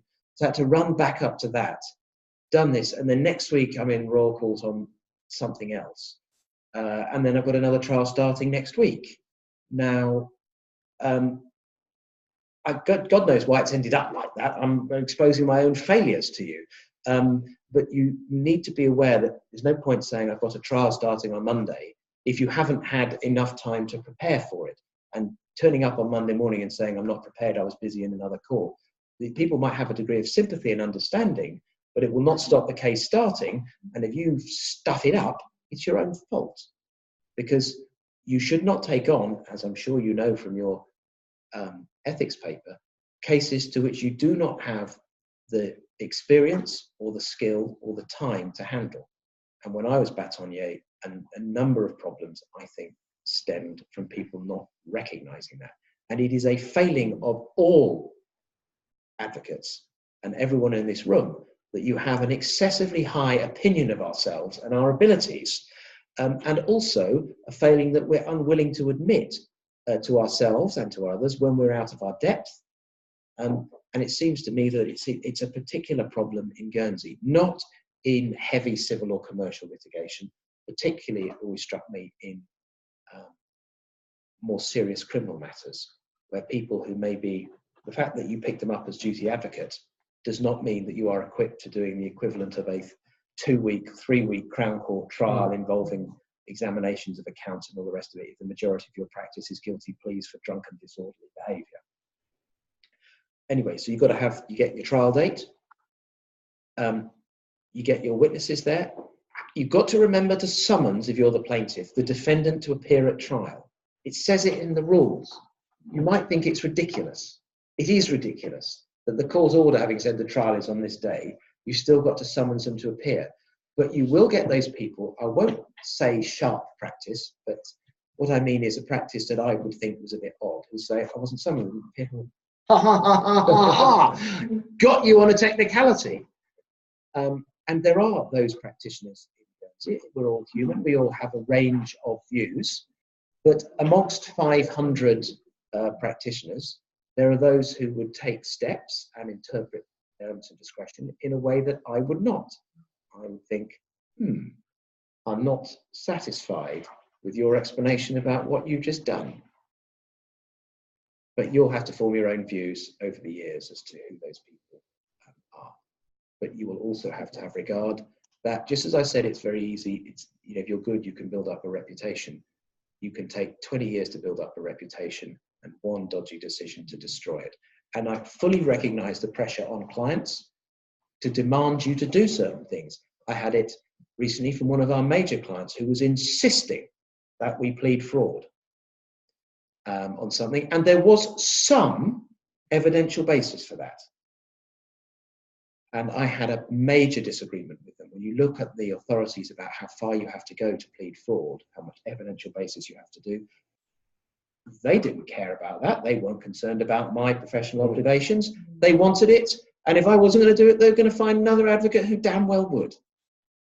And it became rather heated because they got their English solicitors on board who why the hell aren't you prepared to do it? I'm saying, you know the problem with this. No. And I thought, you are just saying what you're being paid to say. Unfortunately, I was able to say, look, you say there are plenty of other advocates in Guernsey, and you're right. And if this is the crunch point, you better go off and choose another one. But that's easy for me to say because, as I say, I'm over the hill of my career. It could have been quite nasty, I think, had I done what they wanted. But you will have to learn to resist those sorts of pressures. So anyway, summons the other side to appear. Trial bundles, various practice directions on how trial bundles should be created. 2 points of absolute practice, though, that you really need to be careful on. I'm putting these documents in. Will I be referring to them? It is very difficult to know how things will play out fully in a trial, and everybody recognizes that. But you mustn't just be stuffing into a file things that you haven't really thought about, but oh, look, I better have that file just in case. Because if a judge has to read all of that, and it's never even referred to by you, one of two things is going to happen. At best, well, three things. One, at best, you'll be a little disappointed.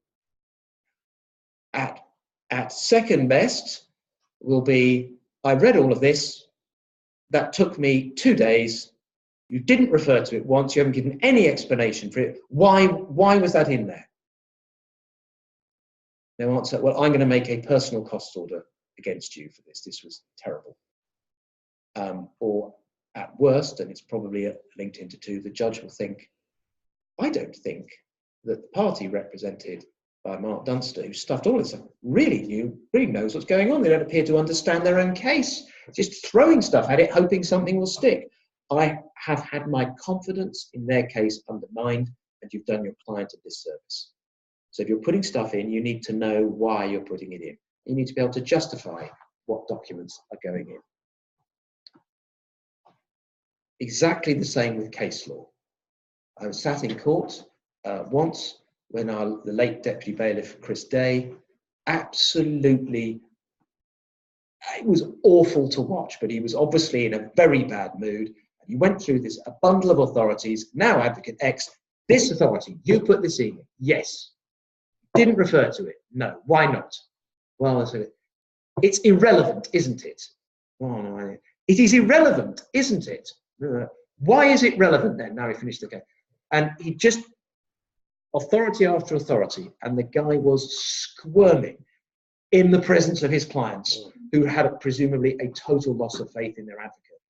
That if either the advocate doesn't know what they're doing, or the advocate doesn't understand the court. And at the end of the day, we can all be clever. We can all know the law. We can all know what section 432 of the law means, or what have you.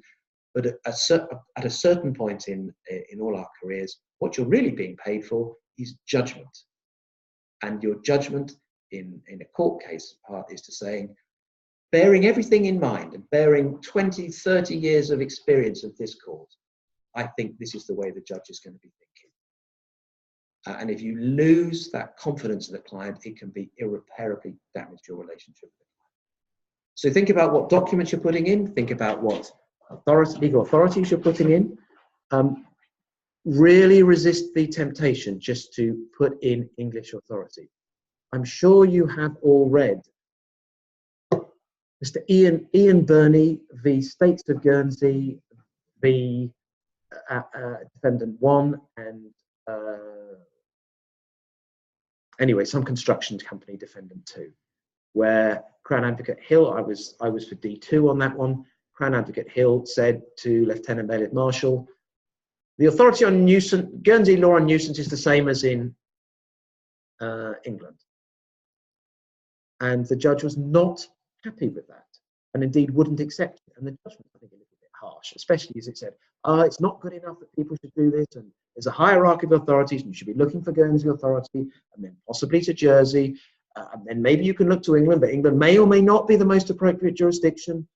And I think it's very harsh on poor Crown Advocate Hill, especially as a conclusion the judge at the end of the day was to come back to the position that he had started from.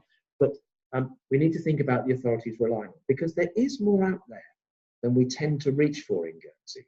I spent a few days talking about the Cobo feudal rights in the Cobo car park, if you've read the paper.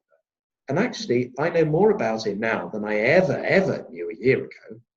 And there's far more authority on the point than I could have ever have thought could have existed until I started scratching the surface of it. And so there is more out there in Guernsey than you might think. So you get your authorities, you order them in a particular way. There is a practice direction about double-siding and presenting, but actually it's more observed breach than the actual observance. Whether you put tabs in or whether you put no tabs but just page number all the way down, different judges have different ways of doing it. You've then agreed it with the other side. That is not always easy. That is the best way of doing it. But sometimes the other side won't agree, and sometimes the other side are a litigant in person who just don't understand, and you try, but they just view you're trying to trick them. If that's the case, all you can do at some point is say, here are my documents then. You put your own in. And bear in mind that it's not for the other side, as they sometimes think, to stop you putting stuff in. And look, these are my documents. You put what you like in. And if you don't like my documents, or you think they're irrelevant, or you think that they're contradicted by something else, you make that point at trial. In any event, you need to get it all together. And then you need to start the photocopying. It's the plaintiff who should be preparing all of this. And that can be quite a big task, particularly if you think, well, I've got a jurat trial with 4 parties. Think, well, I need one for the judge, one for the gref, one for each of the jurats, that makes 5, one for me, one for the other 3 parties, that's thing, and one for the clean copy for the witness box, that makes 10. Oh, hang on, my client will probably want one, that makes 11. You know, this is a major exercise in paper generation. No one, to my knowledge so far, has gone totally electronic. Judge McCarroll likes to have everything delivered to him electronically, but at Royal Court level, I haven't seen it, but it's the next obvious step. I've tried using these things. I just can't personally make it work with the speed you need. You're flipping backwards and forwards and marking up documents and underlining them. But maybe those of a younger generation are more used to it, but it doesn't work for me in doing a major court case. You get all of that together, circulated amongst the parties. I would definitely be having a final pre-trial review 10 days before the hearing. Even if it's only, are you happy? You happy? You happy? Okay. Great, let's do it. And the reason I say that is, if someone later comes along and moans, say, well, hang on a minute, the time to have applied for an adjournment or to amend your cause or to get in new documents was 10 days ago, not now. And that pre-trial review greatly helps those who are properly prepared. And not all of our professional colleagues are. Some of them, it seems to me, get up on the morning of court and go, oh, right, I'm in court today, let's have a look what's going on. And maybe you could get away with that in the old days, but perhaps properly, I mean, you turn up at court, you should be expected to get up. So by having that pre-trial review, it removes opportunities for that sort of behaviour. Plus, it forces people to focus their minds in a way that people's minds aren't focused often when things are 6 months out, but as they are suffering from ground rust. It is the obvious point to think, right, I better be prepared. Oh dear, I told my client the case was great, but now I've properly looked at everything that's being said, I'm not so sure. And perhaps that's because you were ill prepared before, or perhaps it's because actually new documents have been filed, the law's changed, in that something has a point your review has been interpreted against you, or whatever it might be. And it gives you the opportunity to say, well, actually, is there an opportunity for a discussion? Now, I'm sure you'll be coming on to mediation, because the exact same issue arises with mediation. Again and again, the rules have changed. I know they were in England to try and front load things. Why can't you resolve your disputes at the start? And the answer is either because people are unable to spend their mind to it properly because they don't have knowledge of all the facts, or unwilling to do so because they've got other things on, or don't want to do so because actually their real thing is, look, okay, I can see what you're saying, but I just can't pay you. I need to push it back until cash flow improves. Same for mediation, as I'm saying. Getting it sufficiently away from the trial that you haven't wasted any more costs in those last few days of preparation, but close enough that people's minds are absolutely focused. It does seem to me when mediation first got going here about 15 years ago, you could have a mediation quite a way out, and I was amazed how effective it was in terms of settling cases. Maybe 2/3 or more would settle a mediation. You think, well, what the hell is the magic? You got often someone from England to come over. What's the magic? Why couldn't you and I, Advocate X, who know each other tolerably well, have this discussion and reach a conclusion? But it does work, and perhaps it's because the clients are there, perhaps it's because it's more formalized, perhaps it's because there's someone from off island. But now it seems to me that mediations often seem to be one a year out. It's just a preliminary skirmish to manage people's expectations. Sometimes they work. Crunch point comes a week, 10 days before trial. So you have that pre-trial review. Key thing to bear in mind is as well, prior to then, have you issued any hearsay notice? The point people seem to forget again and again. You're saying, well, hang on, I'm producing this letter. Yeah, well, I'm just producing it. Well, why are you producing it? Well, it's not what it says. Right. So you're saying it for the truth of its contents. Yeah. Well, I don't believe it. You better produce the witness. Oh, they don't want to come. Well, you had a chance to serve a hearsay notice, and you haven't done so. And it needs to be done a long way back when you're at the point of preparing for the trial, not the week before trial. How do you actually issue? There is, I think it's under the 2011 Civil Procedure Law.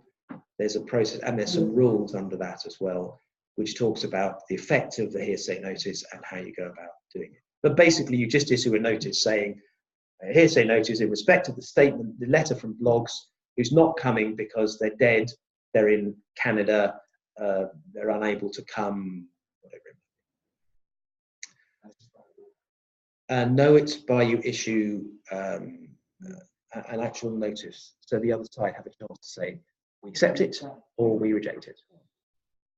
Yeah, so what form is the notice thing? It's just not. Okay.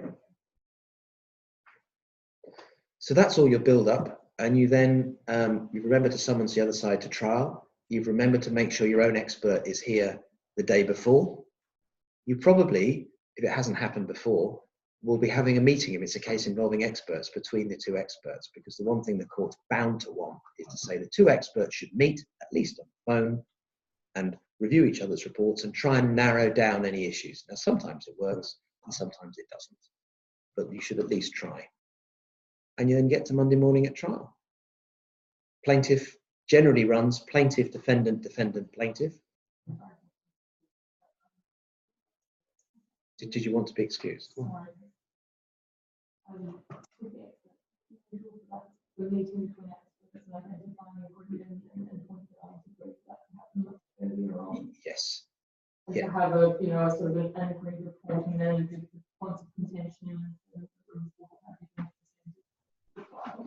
Yes, and yes, but like all things, the court has a case management powers, as you know, but as you also know, Rule 1 of the rules gives overriding objectives and the like, and it depends. If your expert is, I am the preeminent expert in shipping, and in Hong Kong shipping practice, and it's that sort of case, they're going to be meeting months ago. If actually your expert is, I've got my mechanic, I've got a mechanic who's talking about why the wheel fell off. I've got another mechanic talking about the wheel. They're all just people over here, and the case is being run on a much more rough and ready basis, not in a derogatory way. A better way to put it would be in a way that is more proportionate to the value in dispute. Then you may be having a very truncated process, and that meeting might be much more. But you're right, it obviously makes sense to have it sooner in case one guy goes, oh my God, I hadn't thought about that. I better retract my report. They're an expert for the court, not for you. And that's what they should be doing. So you then get to trial, and then it would be the usual order. It would be the plaintiff would open. Plaintiff would open in as much detail as necessary. They should open in a neutral manner. You should do that for two reasons. One, the point is to lay out in front of the court the issues in dispute. Not to say, here's how I'm going to hammer down the other side, because actually you're looking to set out so the court can see the whole battlefield. Secondly, you should open it in a fairly neutral way, because you don't open it too high. Because if you open, you say, I need to prove this, you might well do that. If you open by saying, I'm going to prove this, and you only come up to here, you'll find it used against you. You think, well, it doesn't matter, I only proved this, I only need to get over the hurdle, was only, oh, but you said you'd prove that, and they haven't. But maybe this is something. The plaintiff will then call their witnesses.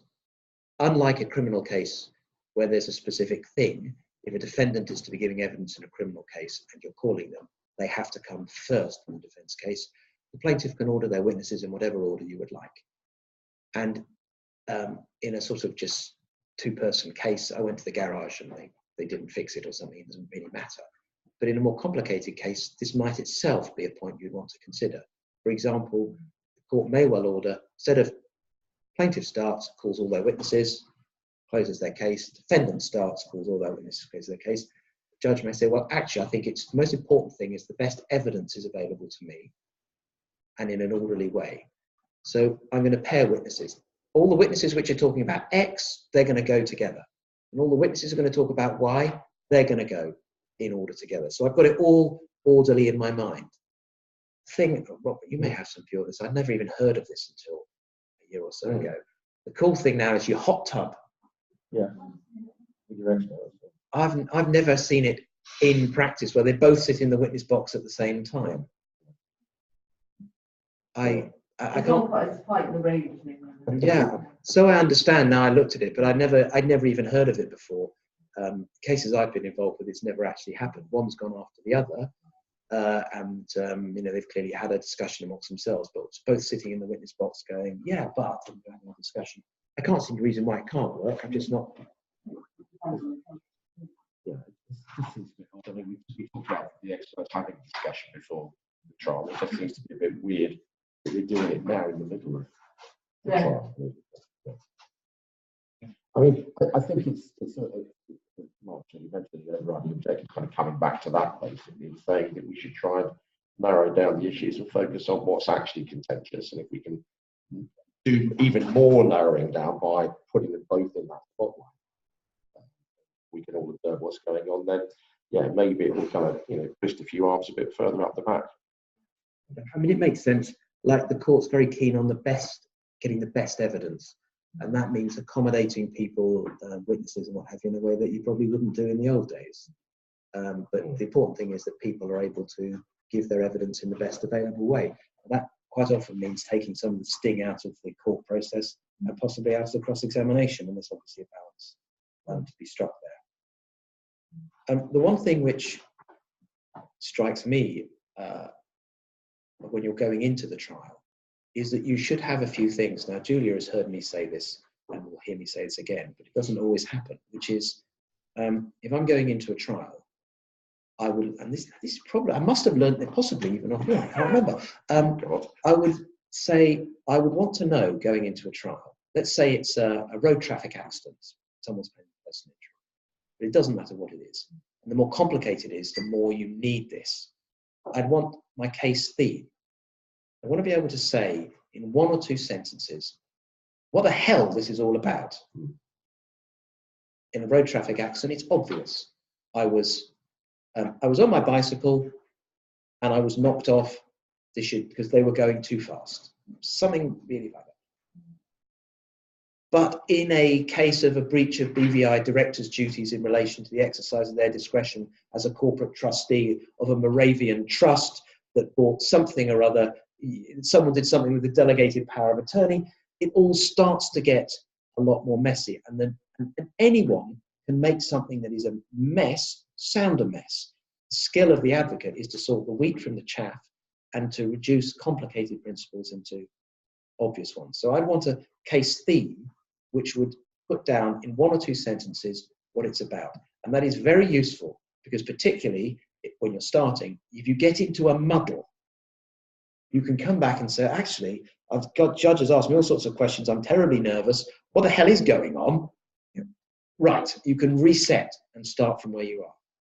Next thing I'd want is my case analysis, and I would just write down each of the headings that I need to prove. Duty of care, breach of duty of care, consequential damages, mitigation of loss, something like that, or existence of contract, term of contract, breach of term of contract. You see where I'm going? And I then put just, again, 1 or 2 sentences or just point references for the key documents down. So I'd have really probably on 1 page what my case is all about. And if you've got that, I think you're doing fine. And in small cases, after you've been doing it a bit, you won't even bother. It's there in your mind, you know what you mean. But actually, it doesn't tend to work like that as a lawyer usually. When you're starting out, you've got to do it because the cases are new to you. And then when you've been doing it a few years, people give you more difficult cases, so you still end up doing it because the cases are getting more and more complicated. I would then have in my notebook an analysis of the evidence. And I should have brought one with me, but I tend to have an evidential flow chart. So I've got on 1 bit of paper each of the points flowing down, and I find it invaluable because it's easy to remember the document. It seems any lawyer, I'm sure you're all the same, I can remember that the letter admitting the purchase of 4 tons of wheat is a bundle for page 912. You can just remember that easily. If someone says to you, what the hell was this case all about when you've had a long discussion? I don't know, what were we talking about? Oh, right, yeah, about the purchase of, what was the term of the contract? Right, yeah, it was about the purchase of 4 tons of wheat. I would have that, and I would have, in terms of my analysis of the case, I would then have a line, possibly a line down the page with a good fact, bad fact analysis. So, right, I need to prove the existence of a contract to buy 4 tons of wheat. Good facts. Document dated this. Mr. Bloggs will say the other. Actual delivery of wheat to the boat, whatever it might be.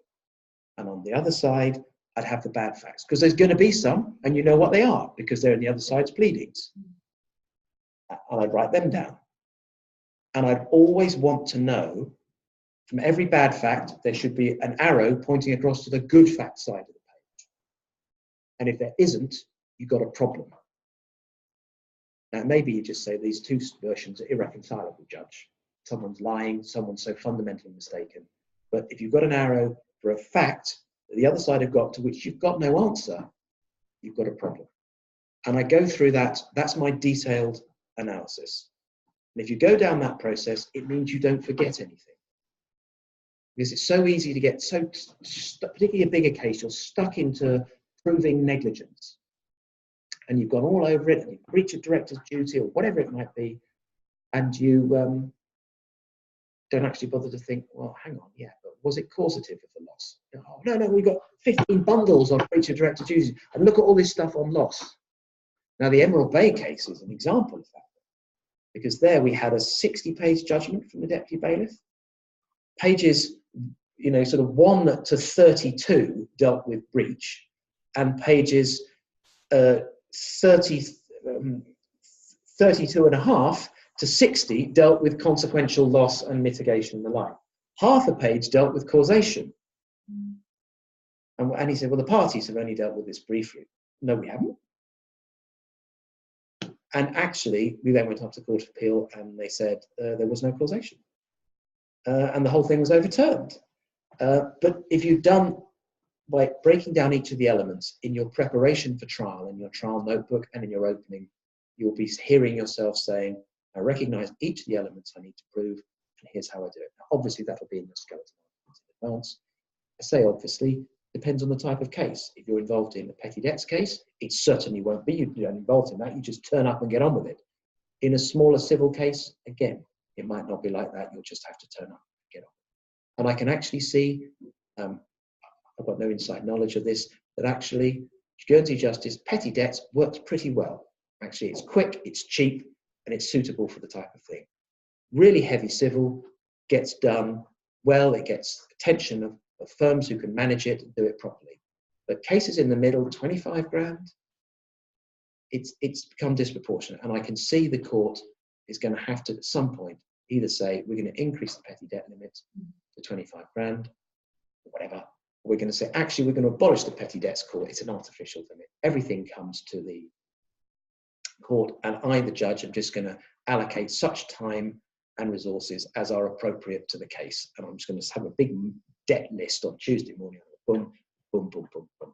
And you might find yourself having to do more. For those of you, we used to do loads of, when I started practicing in England, road traffic arbitrations. You get given practically no information. And you just have to turn up, and A had crashed into B, and there was some sort of claim for damages. You just have to work out where the truth of it lay as best you could, and everybody had half an hour or whatever it was. I can't even really remember what it was now. But we have quite a luxurious system here where things move a little more slowly. My first, this is not why you asked it, my first case in England, but I remember it. I just had to go down to Grays Magistrates Court, and all I got was a yellow post-it note with Brown on it and that question mark. And they said, look, we think the client's name is Brown. Go down to Grays Mags, find out what he's been charged with, deal with it. I mean, even in the worst moments of the Guernsey system, you don't have that type of ill preparation, but that's kind of where it is.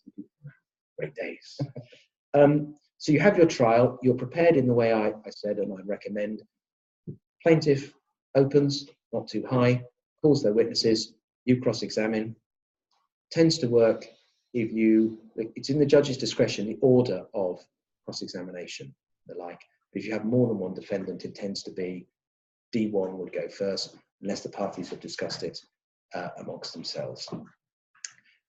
You run all the way through, plaintiff's case closes, you then open your case, same, then you would have a closing speech from the defendant, and a plaintiff gets to have the final word.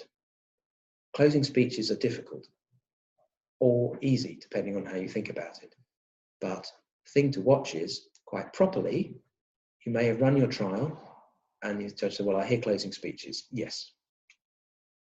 Do you mean yes?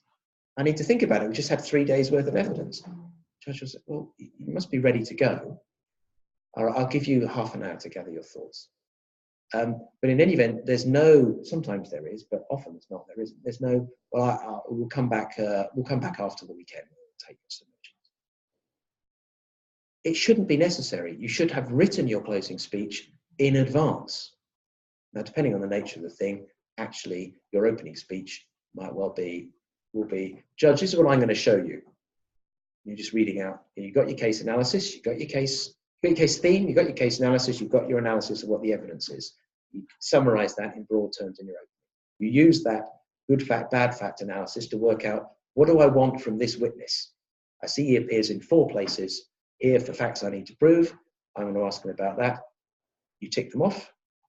And then when you close your case, say, well, Judge, at the start, I told you, in theory, this case was about this, and you were going to hear this. That's what you've heard. And you just have to be a bit nimble. But you've got to be ready to go. And some people are caught on the hop if they are used to a more luxurious and slow pace, which is not always given. And then the judge will go away and either give an extempore judgment, come back after a few minutes, give an extempore judgment. The thing to watch for the extempore judgment is you must make a really careful note of it. Because although the electronic tapes are turning, you might think, I'll get a copy of that. You don't have a right to a copy of it. And you may find the judge gives an extempore judgment, and you say, actually, I'd like leave to appeal, Judge. Or you might go away and think about it for a day or so, leave to appeal. And you have to give your grounds of appeal. Well, I'd like to hear what the judge has said. And what's actually going on is the judge is thinking, oh, damn it. Damn it. I gave an extempore judgment and it's not as good as it could have been if I'd gone away and carefully written it all down over the course. But there's enormous pressure on our, you think the pressure on our judges here, the luxury of being a chancery judge in England or a matrimonial criminal judge, whereas here you're doing criminal case on Monday morning, in for the liquor licensing on Tuesday, civil case on Wednesday and Thursday afternoon, then you're doing some sort of trust application, and then the following week you're doing something totally, an appeal from Alderney in relation to the grant or refusal of some sort of license for an electronic gambling company. The volume of work is incredible, which is why they've got to be able to rely on the advocates to assist them. But my point is, the judge is giving an extempore judgment. You've got to make a careful note because you can't rely on getting the tape. You may in due course get a perfected transcript of it, which means obviously you can't change it, but it's certainly perfected what might have been what the judge thought they said or wished they'd said, but not necessarily exactly what it is. Your time for appeal starts there and then, not when you get the judgment later on. And the same applies, I think, when you get certainly when you get the written judgment, but possibly when you get the draft written judgment as well. It could be where they're asking for your correction as to typos or the like, not reconsideration. You need to watch you're not caught on the hop where you miss your appeal period.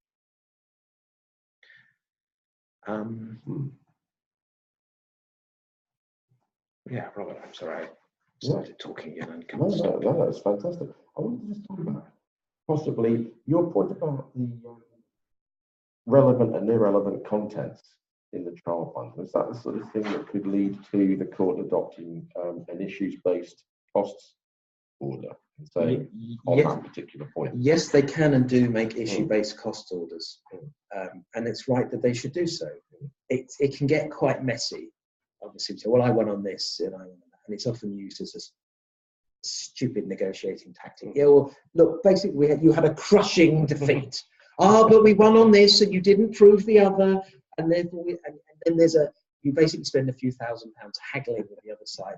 I mean, my view on it, what it's worth, is obviously try and just quickly do a deal if you can. If you can't, just put it back in the trial and say, the other side are trying to say they had an apparent victory, and usually the judge will go, I don't see how they could think they won on anything. I need to look at things in the round, and they had a crushing defeat. But yes, it can and do. And it's one thing to have an issue-based thing where you lost on something. Quite humiliating to have one where basically it's because you didn't really understand your case enough to know what you had to prove. Thank you for that. Any questions or thoughts from anybody? At the moment? Yeah. When we're talking about the electronic documents rather than creating paper bundles, it reminded me of a question that I think came up last year or the year before. It's kind of a famous question about the PROC has written to all firms consulting him about whether there are any changes headed to court. And it kind of also touches on actually raising the limit and stuff like that. I was just wondering if you had any kind of hot topics that you thought were kind of in that kind of realm. That's stuff that could come up in the paper. We're about to speculate. It's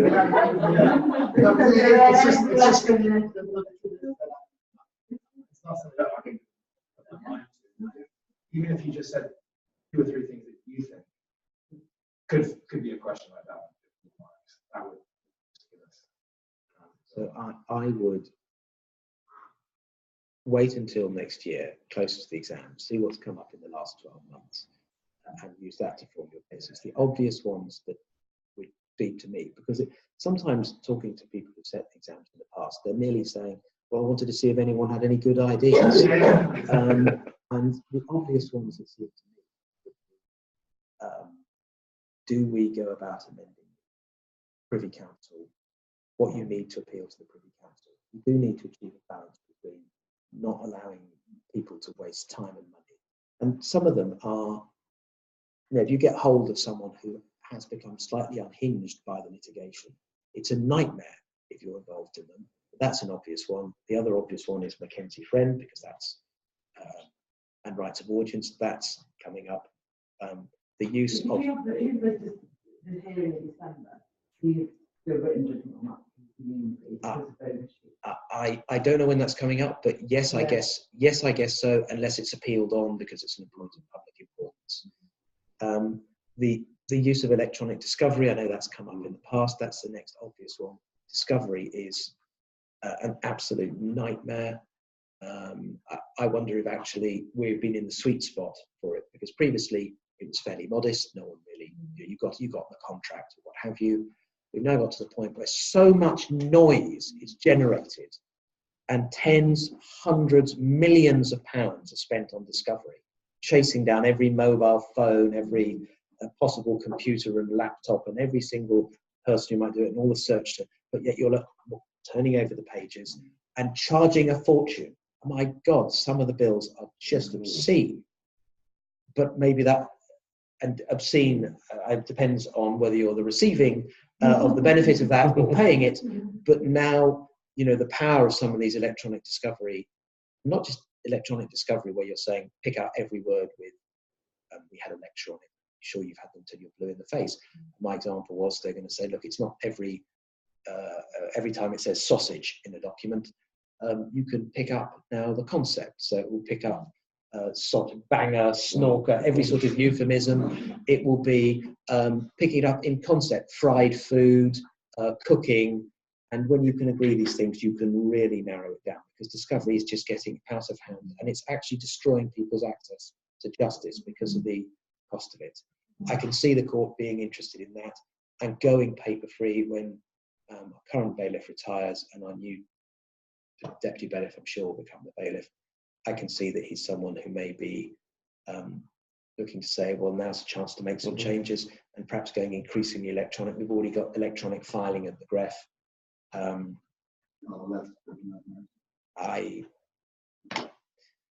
not sure. You should be required now to file everything electronically. Oh, okay. So they have firewalls. So okay. you end up, it just becomes really difficult. So you're chopping things up into 10 Right. files effectively, Yeah, okay. just to get it in. A compulsory, the obvious other one to reduce the cost, I think, would be a compulsory use of a single joint expert.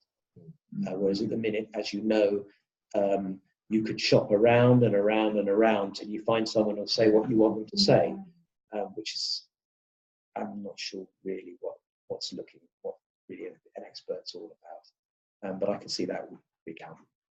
So the judge retains man control. When you make your application for it, you the applicant, you justify that application and why you want your own independent. Okay. True. How many have you had where you've been turned down? No. And I can see they could be yet more active case management on that particular point, because it is a big cost, and it is one where Guernsey is slightly out of step in terms of shopping around. Yeah, they do plenty of film and not rather than.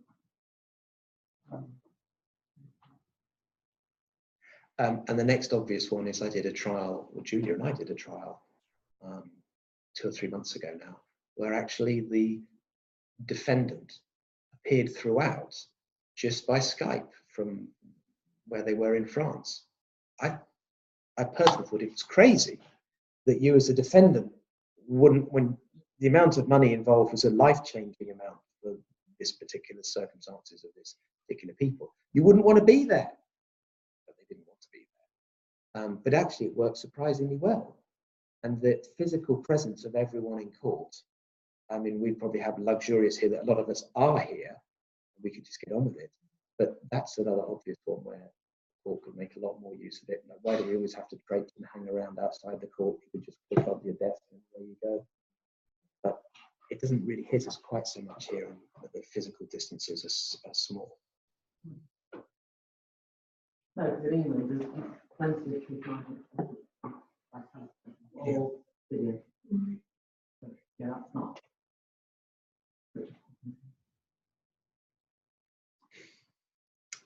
Okay. Okay, just a couple of thoughts really that are kind of hangovers from the first weekend then, if I may. I think I've raised the point last time that talking about case management, that I found this observation, well, I think it's an observation, PD3 2008, that said that once the rules have been operational for a period of time, it may be possible for councils to redirect for future case management without requiring a case management conference until such time the court envisages that every case should have a CMC.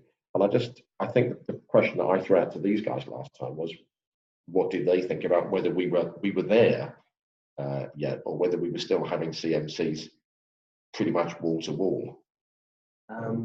No. Well, if by setting directions,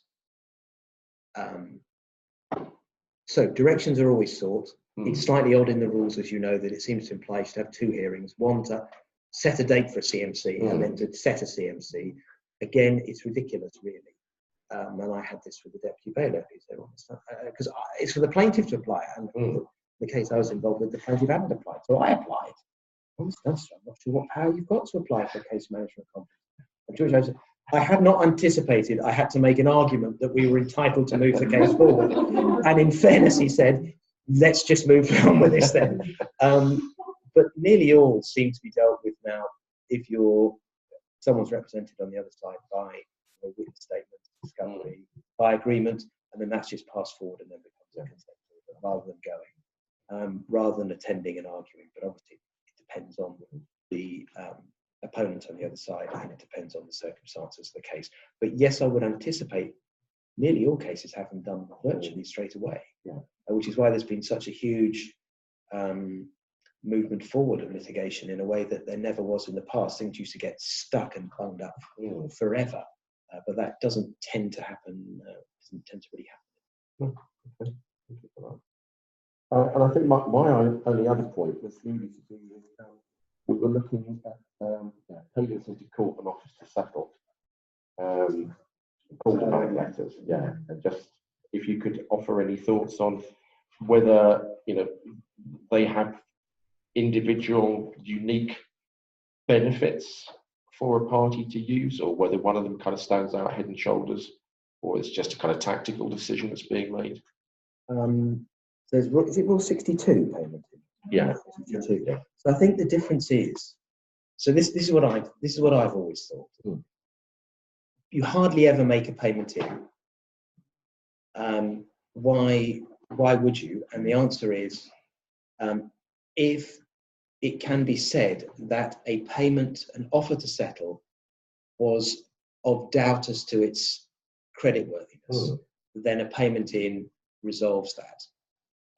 But if there isn't a doubt about an offer to settle, and perhaps you could say, I'm an insurance company, I'm a licensed entity, I'm a GFSC licensed entity or something, and the sum involved is not catastrophically large that you might not have £10 billion to pay.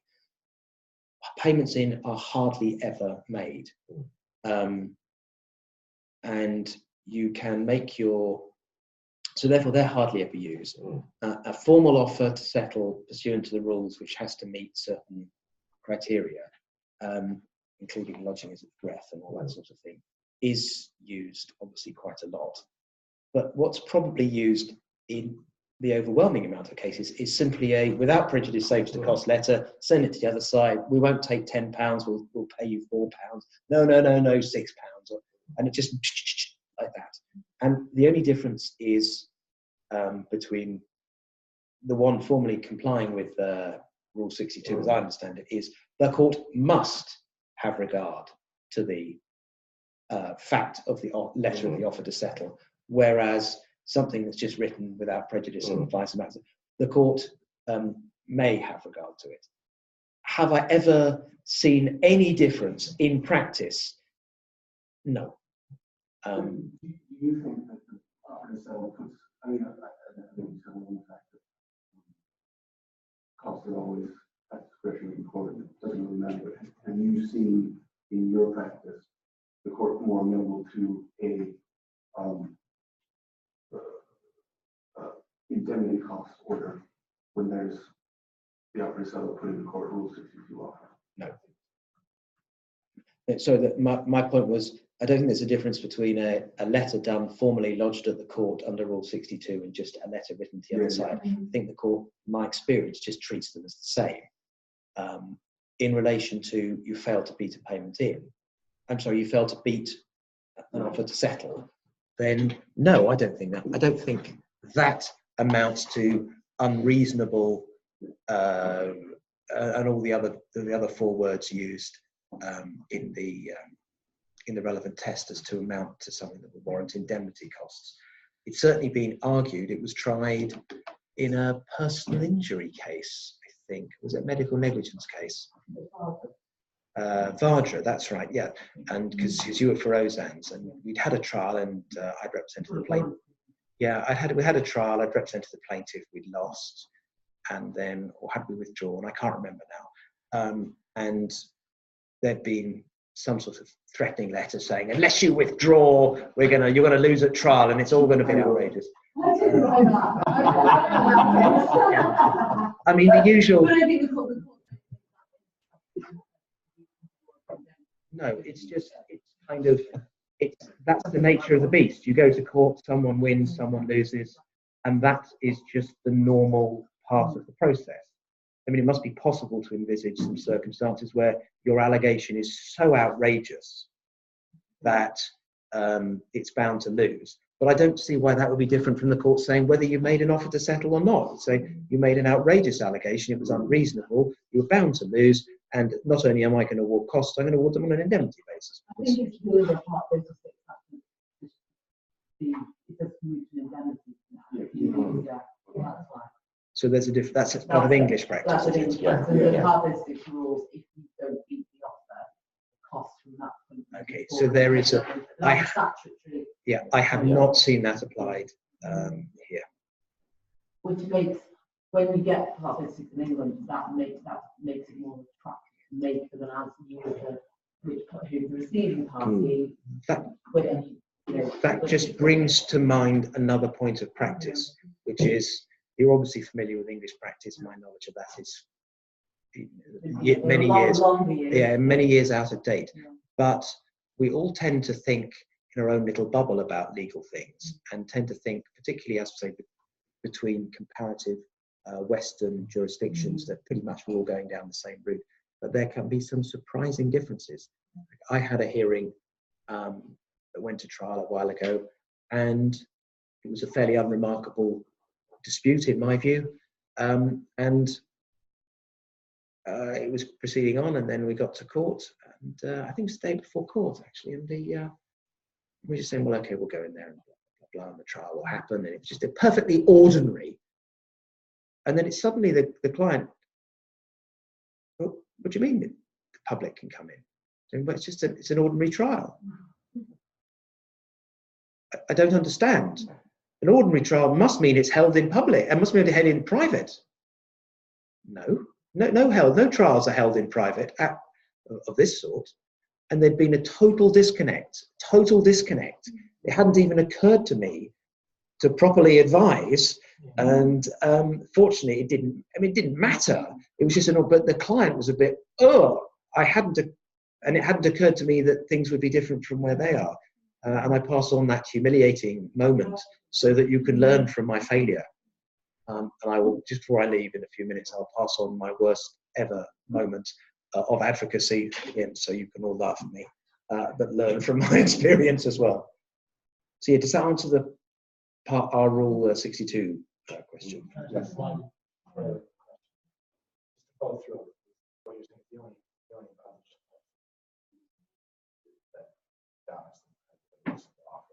No, that's the difference there is in payment in. The only difference between part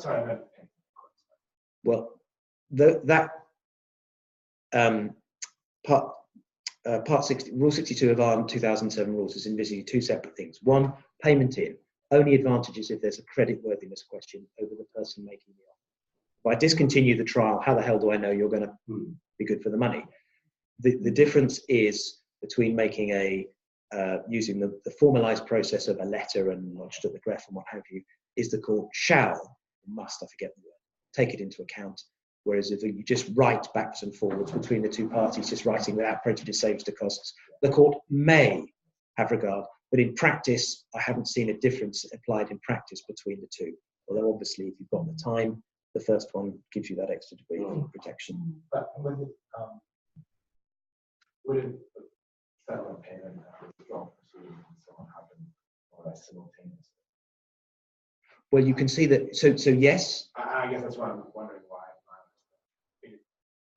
there was doubt as to the ability to actually pay. That would be borne out whether they actually paid or not.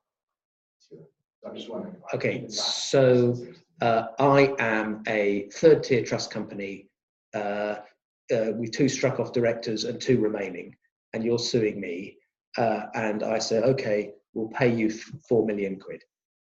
The trials, it's Friday, the trial's starting on Monday, listed for 2 weeks. I'll pay you 4 million quid. If it's in court, happy days, can be released to me. If you say, well, pay me 4 million quid, I can't, and you adjourn the stand off the trial, it might be another year before you get that trial date back.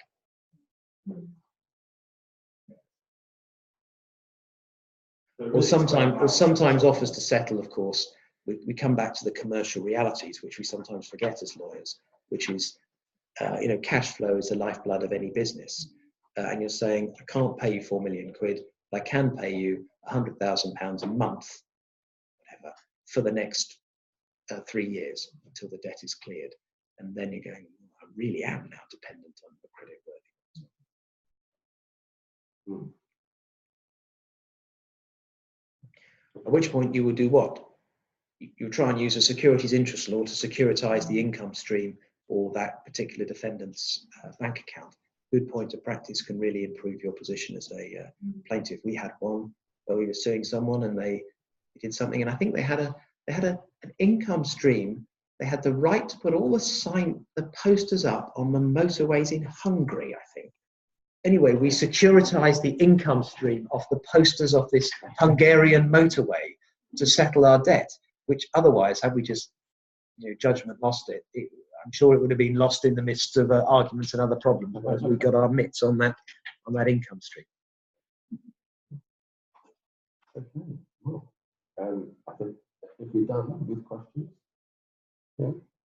tremendous thanks to Mark for giving up his Saturday afternoon.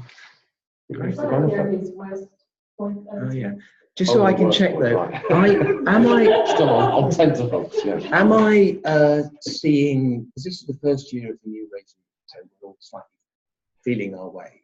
Am I seeing you guys again? Am I reappearing on the civil paper?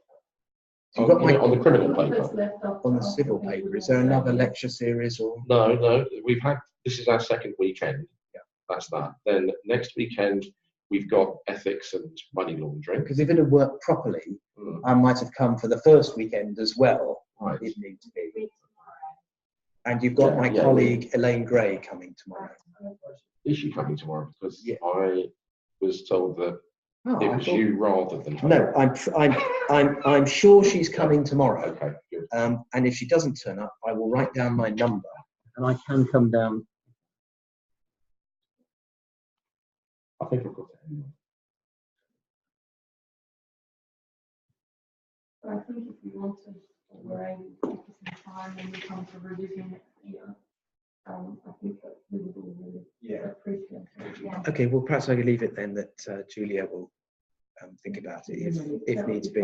But bear in mind, just my experience of doing my 2 people who were my pupils last year, I am just an ordinary workaday advocate doing a range of work, and Simon and Faye will come along and go, I'm a bit worried about the dissenting judgment in something, and they're going, I don't know. It's just, or how do I do something that simply never ever comes up in practice? So I'm obviously happy to do what I can. It may be that actually the peak of your knowledge of practice is probably the day you sit the exam. You'll know more than you ever know.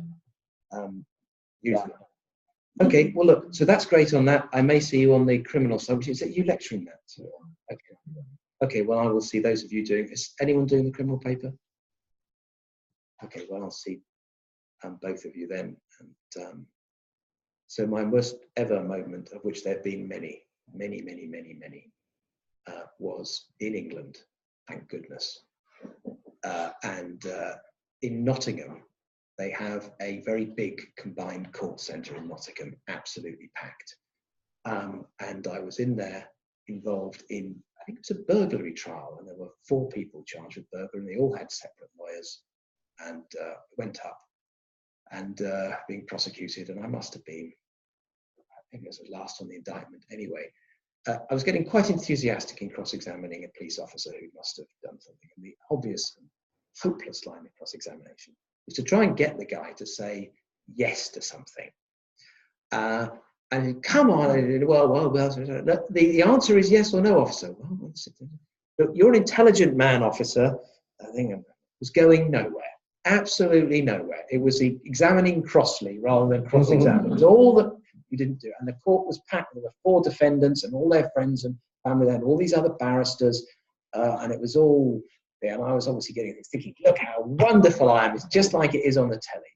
And then at some point, just ask yes or no. I can ask the judge to direct it.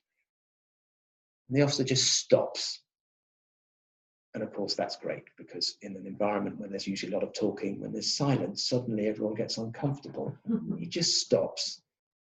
And he sighs hugely, heavily, and theatrically, again, drawing everyone's attention. It just says, perhaps, when counsel has a little more experience, he'll realise there are some questions which can't be answered yes or no. And there was a little pause, and then everyone in the courtroom laughed at me. It was absolutely mortifying. Happily, I'll never have to go back to Nottingham. Great. Enjoy the rest of your afternoon. And I will, Robert, I'm sure I'll speak to you otherwise. I'll see those of you in January and maybe otherwise for this occasion. I'm sure it will be fine. I mean, it should be, shouldn't it? It's a difficult exam, but you will be better prepared this year than any generation of students going forward. And you're all otherwise clever people, so I don't see a reason why it shouldn't be absolutely fine. And the only tip that I've got from going through the exams with those people who've been maths on before is they knew everything about the bits and bobs and could do 10 pages on Sayre simplification and all the rest of it, but hadn't actually sat down and done timed exam papers, because that's boring. And when they did them, that really revealed it's all about actually exam technique and writing more like a practitioner. You got 3 hours, you can write what you can write, and that involves you stopping, putting an academic treatise down, or putting down what's correct, but you know it all, you've learnt it, you're going to put it down. It's just, these are the issues for the client. And it was doing those timed exam papers that were the absolute best time spent. If only because it learned to say, right, I now need to write about Sayre. I need to time what I can write in 5 minutes about Sayre, and I just need to have a 5-minute squirt of knowledge. And the fact I could write for an hour doesn't make any difference. I just need to know what I can write in 5 minutes, and that's all I'm ever going to write about Sayre. Bonne chance. Right. All right. Thank you. Okay. I think the water's straight out.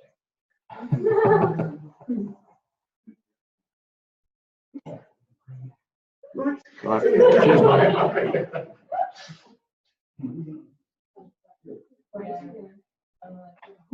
Well, Similar charity. You are welcome to go and have a cup of tea, but we're supposed to be finishing at 5 anyway. And my thought was that we might as well just wrap it up now. Yes. I'll release. So if you've not already, incurred the £5 charge, I wouldn't say necessarily do it now. Like I said, I'm going to take a few times. Yeah. So tomorrow it's. I think we are probably going to end up taking the full whack of time tomorrow. And while I'm thinking about it, I just wanted to say, We will hit. I think we will. Yeah. Last Sunday, we've last. Yes. Yes. Well, I mean, as I think as I said last time, yeah, it's the first time we've done it, so it's hard to predict. But I suspect will certainly take as much time as we took last Sunday, which was the previous one, which was 4 hours. Yeah. So it might be a little bit more than that. We're here 9. Yeah, yeah. 9 till 12 and then 1 till 4. I do have to go home just because I'm Okay, so not full here. hour for lunch. No, I don't think it's a hour. Alright. So I'm happy to half an hour. I will need to go home. Okay. Should we do just a half-hour lunch? I'm okay with that. Yeah. Yeah. Ben? Yeah. Yeah. Should we just tell these guys, because that way, like, And we Yeah, should. I think it's- Yeah. Is that right? Yeah, it's not I'm saying sure like it's half an hour. not- I just need to drive home, let them go to the garden. and I'll come back, yeah. is that actually okay? Yeah. The early consistency. This is not here, that's- Tomorrow, because Oh, really? I'm in London. But obviously. Yeah. Your flight's what, 6:15? Don't rush or anything on account of me, but yeah. You probably have the same flight as Rob. Yeah. 6:15? Yeah. Yeah. Oh, you're on 6:15? Yeah. Yeah. Do you want to share my cat? So Julia, strategy for lunch. I have to, I'll have to let her go. Okay. Just half an hour. Well, we'll discuss it. Yeah, tomorrow. yeah, Yes, sure. yeah. All right. The other thing I was going to say, I don't know whether, given the communications seemed to be a bit weird, because I had no idea that Mark was coming in today. Just so that you know, we're having an early start next Saturday. We haven't told us timing.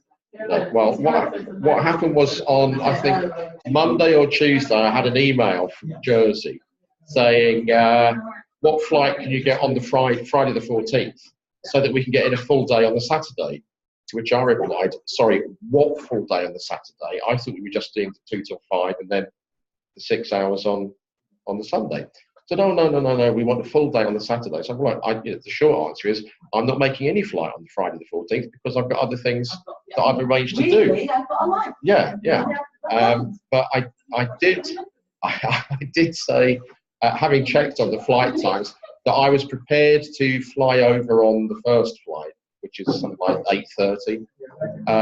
Gets in about 9:40, I think. So I said, so if we did 11 till 1 and then 2 till 5 next Saturday, yeah. Oh, okay. What is it? It's just like, it's on the thing. Yeah. It's weird. It's like epic. Yeah. And then on the Sunday, it's AML. AML plus crime. No, I'm not doing the crime thing. No, it's no. Yeah. She doesn't. Yeah, but she doesn't know. No. Well, I think you probably do. Just to explain a little bit. Obviously, we've got AML as part of the syllabus for the ethics Yeah. paper, and it's also part of the syllabus for the crime Yeah. paper. Where we are at the moment is that Kate Raby, who is coming in on Sunday, And she did the ethics, the crime part of the ethics for us last year as well. the AML part. The AML part. Yeah. Well, so she's come up with a study guide, which, as I understand it, is meant to cover the AML parts of both the ethics syllabus and the crime syllabus. Yeah. So that was pure self-interest. I do not want to learn the level of the AML that you need for the criminal paper. I don't. If the papers stay in the current form, I don't need that for the ethics. I'm not sure. It's not, Well, you know, it seems as though. Oh, I don't know. okay. So she's done what? AML for ethics and AML for I crime. think Like an enhanced. Because I haven't even seen it. I haven't even seen it. What did you talk about?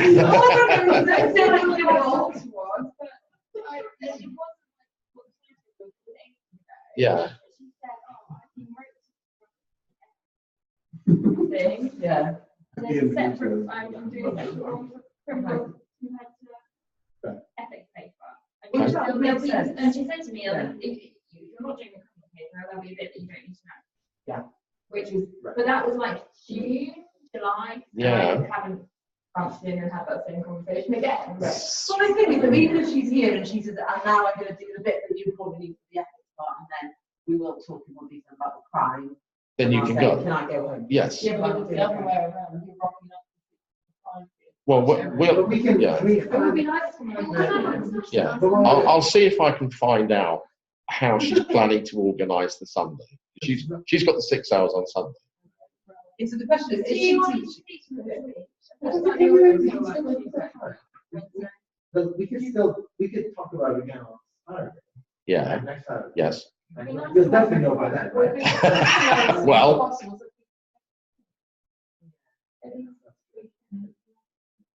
I think that just the question is her study on Sunday designed to cover also the knowledge that you need for AML and the crime papers? And if so, are those that are not sitting the crime Yes. paper expected to attend? I hope the answer would be no to that. No, well, I mean, I haven't heard anything to suggest that she's going to be delivering anything separately Okay. as far as the criminal study weekends Yeah. are concerned. So my suspicion is that, yes, my suspicion is that everything's being done on Sunday.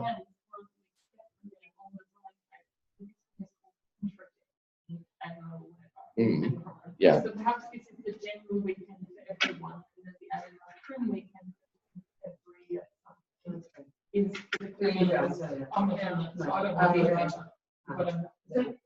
to Right. Yeah, but I just see something else.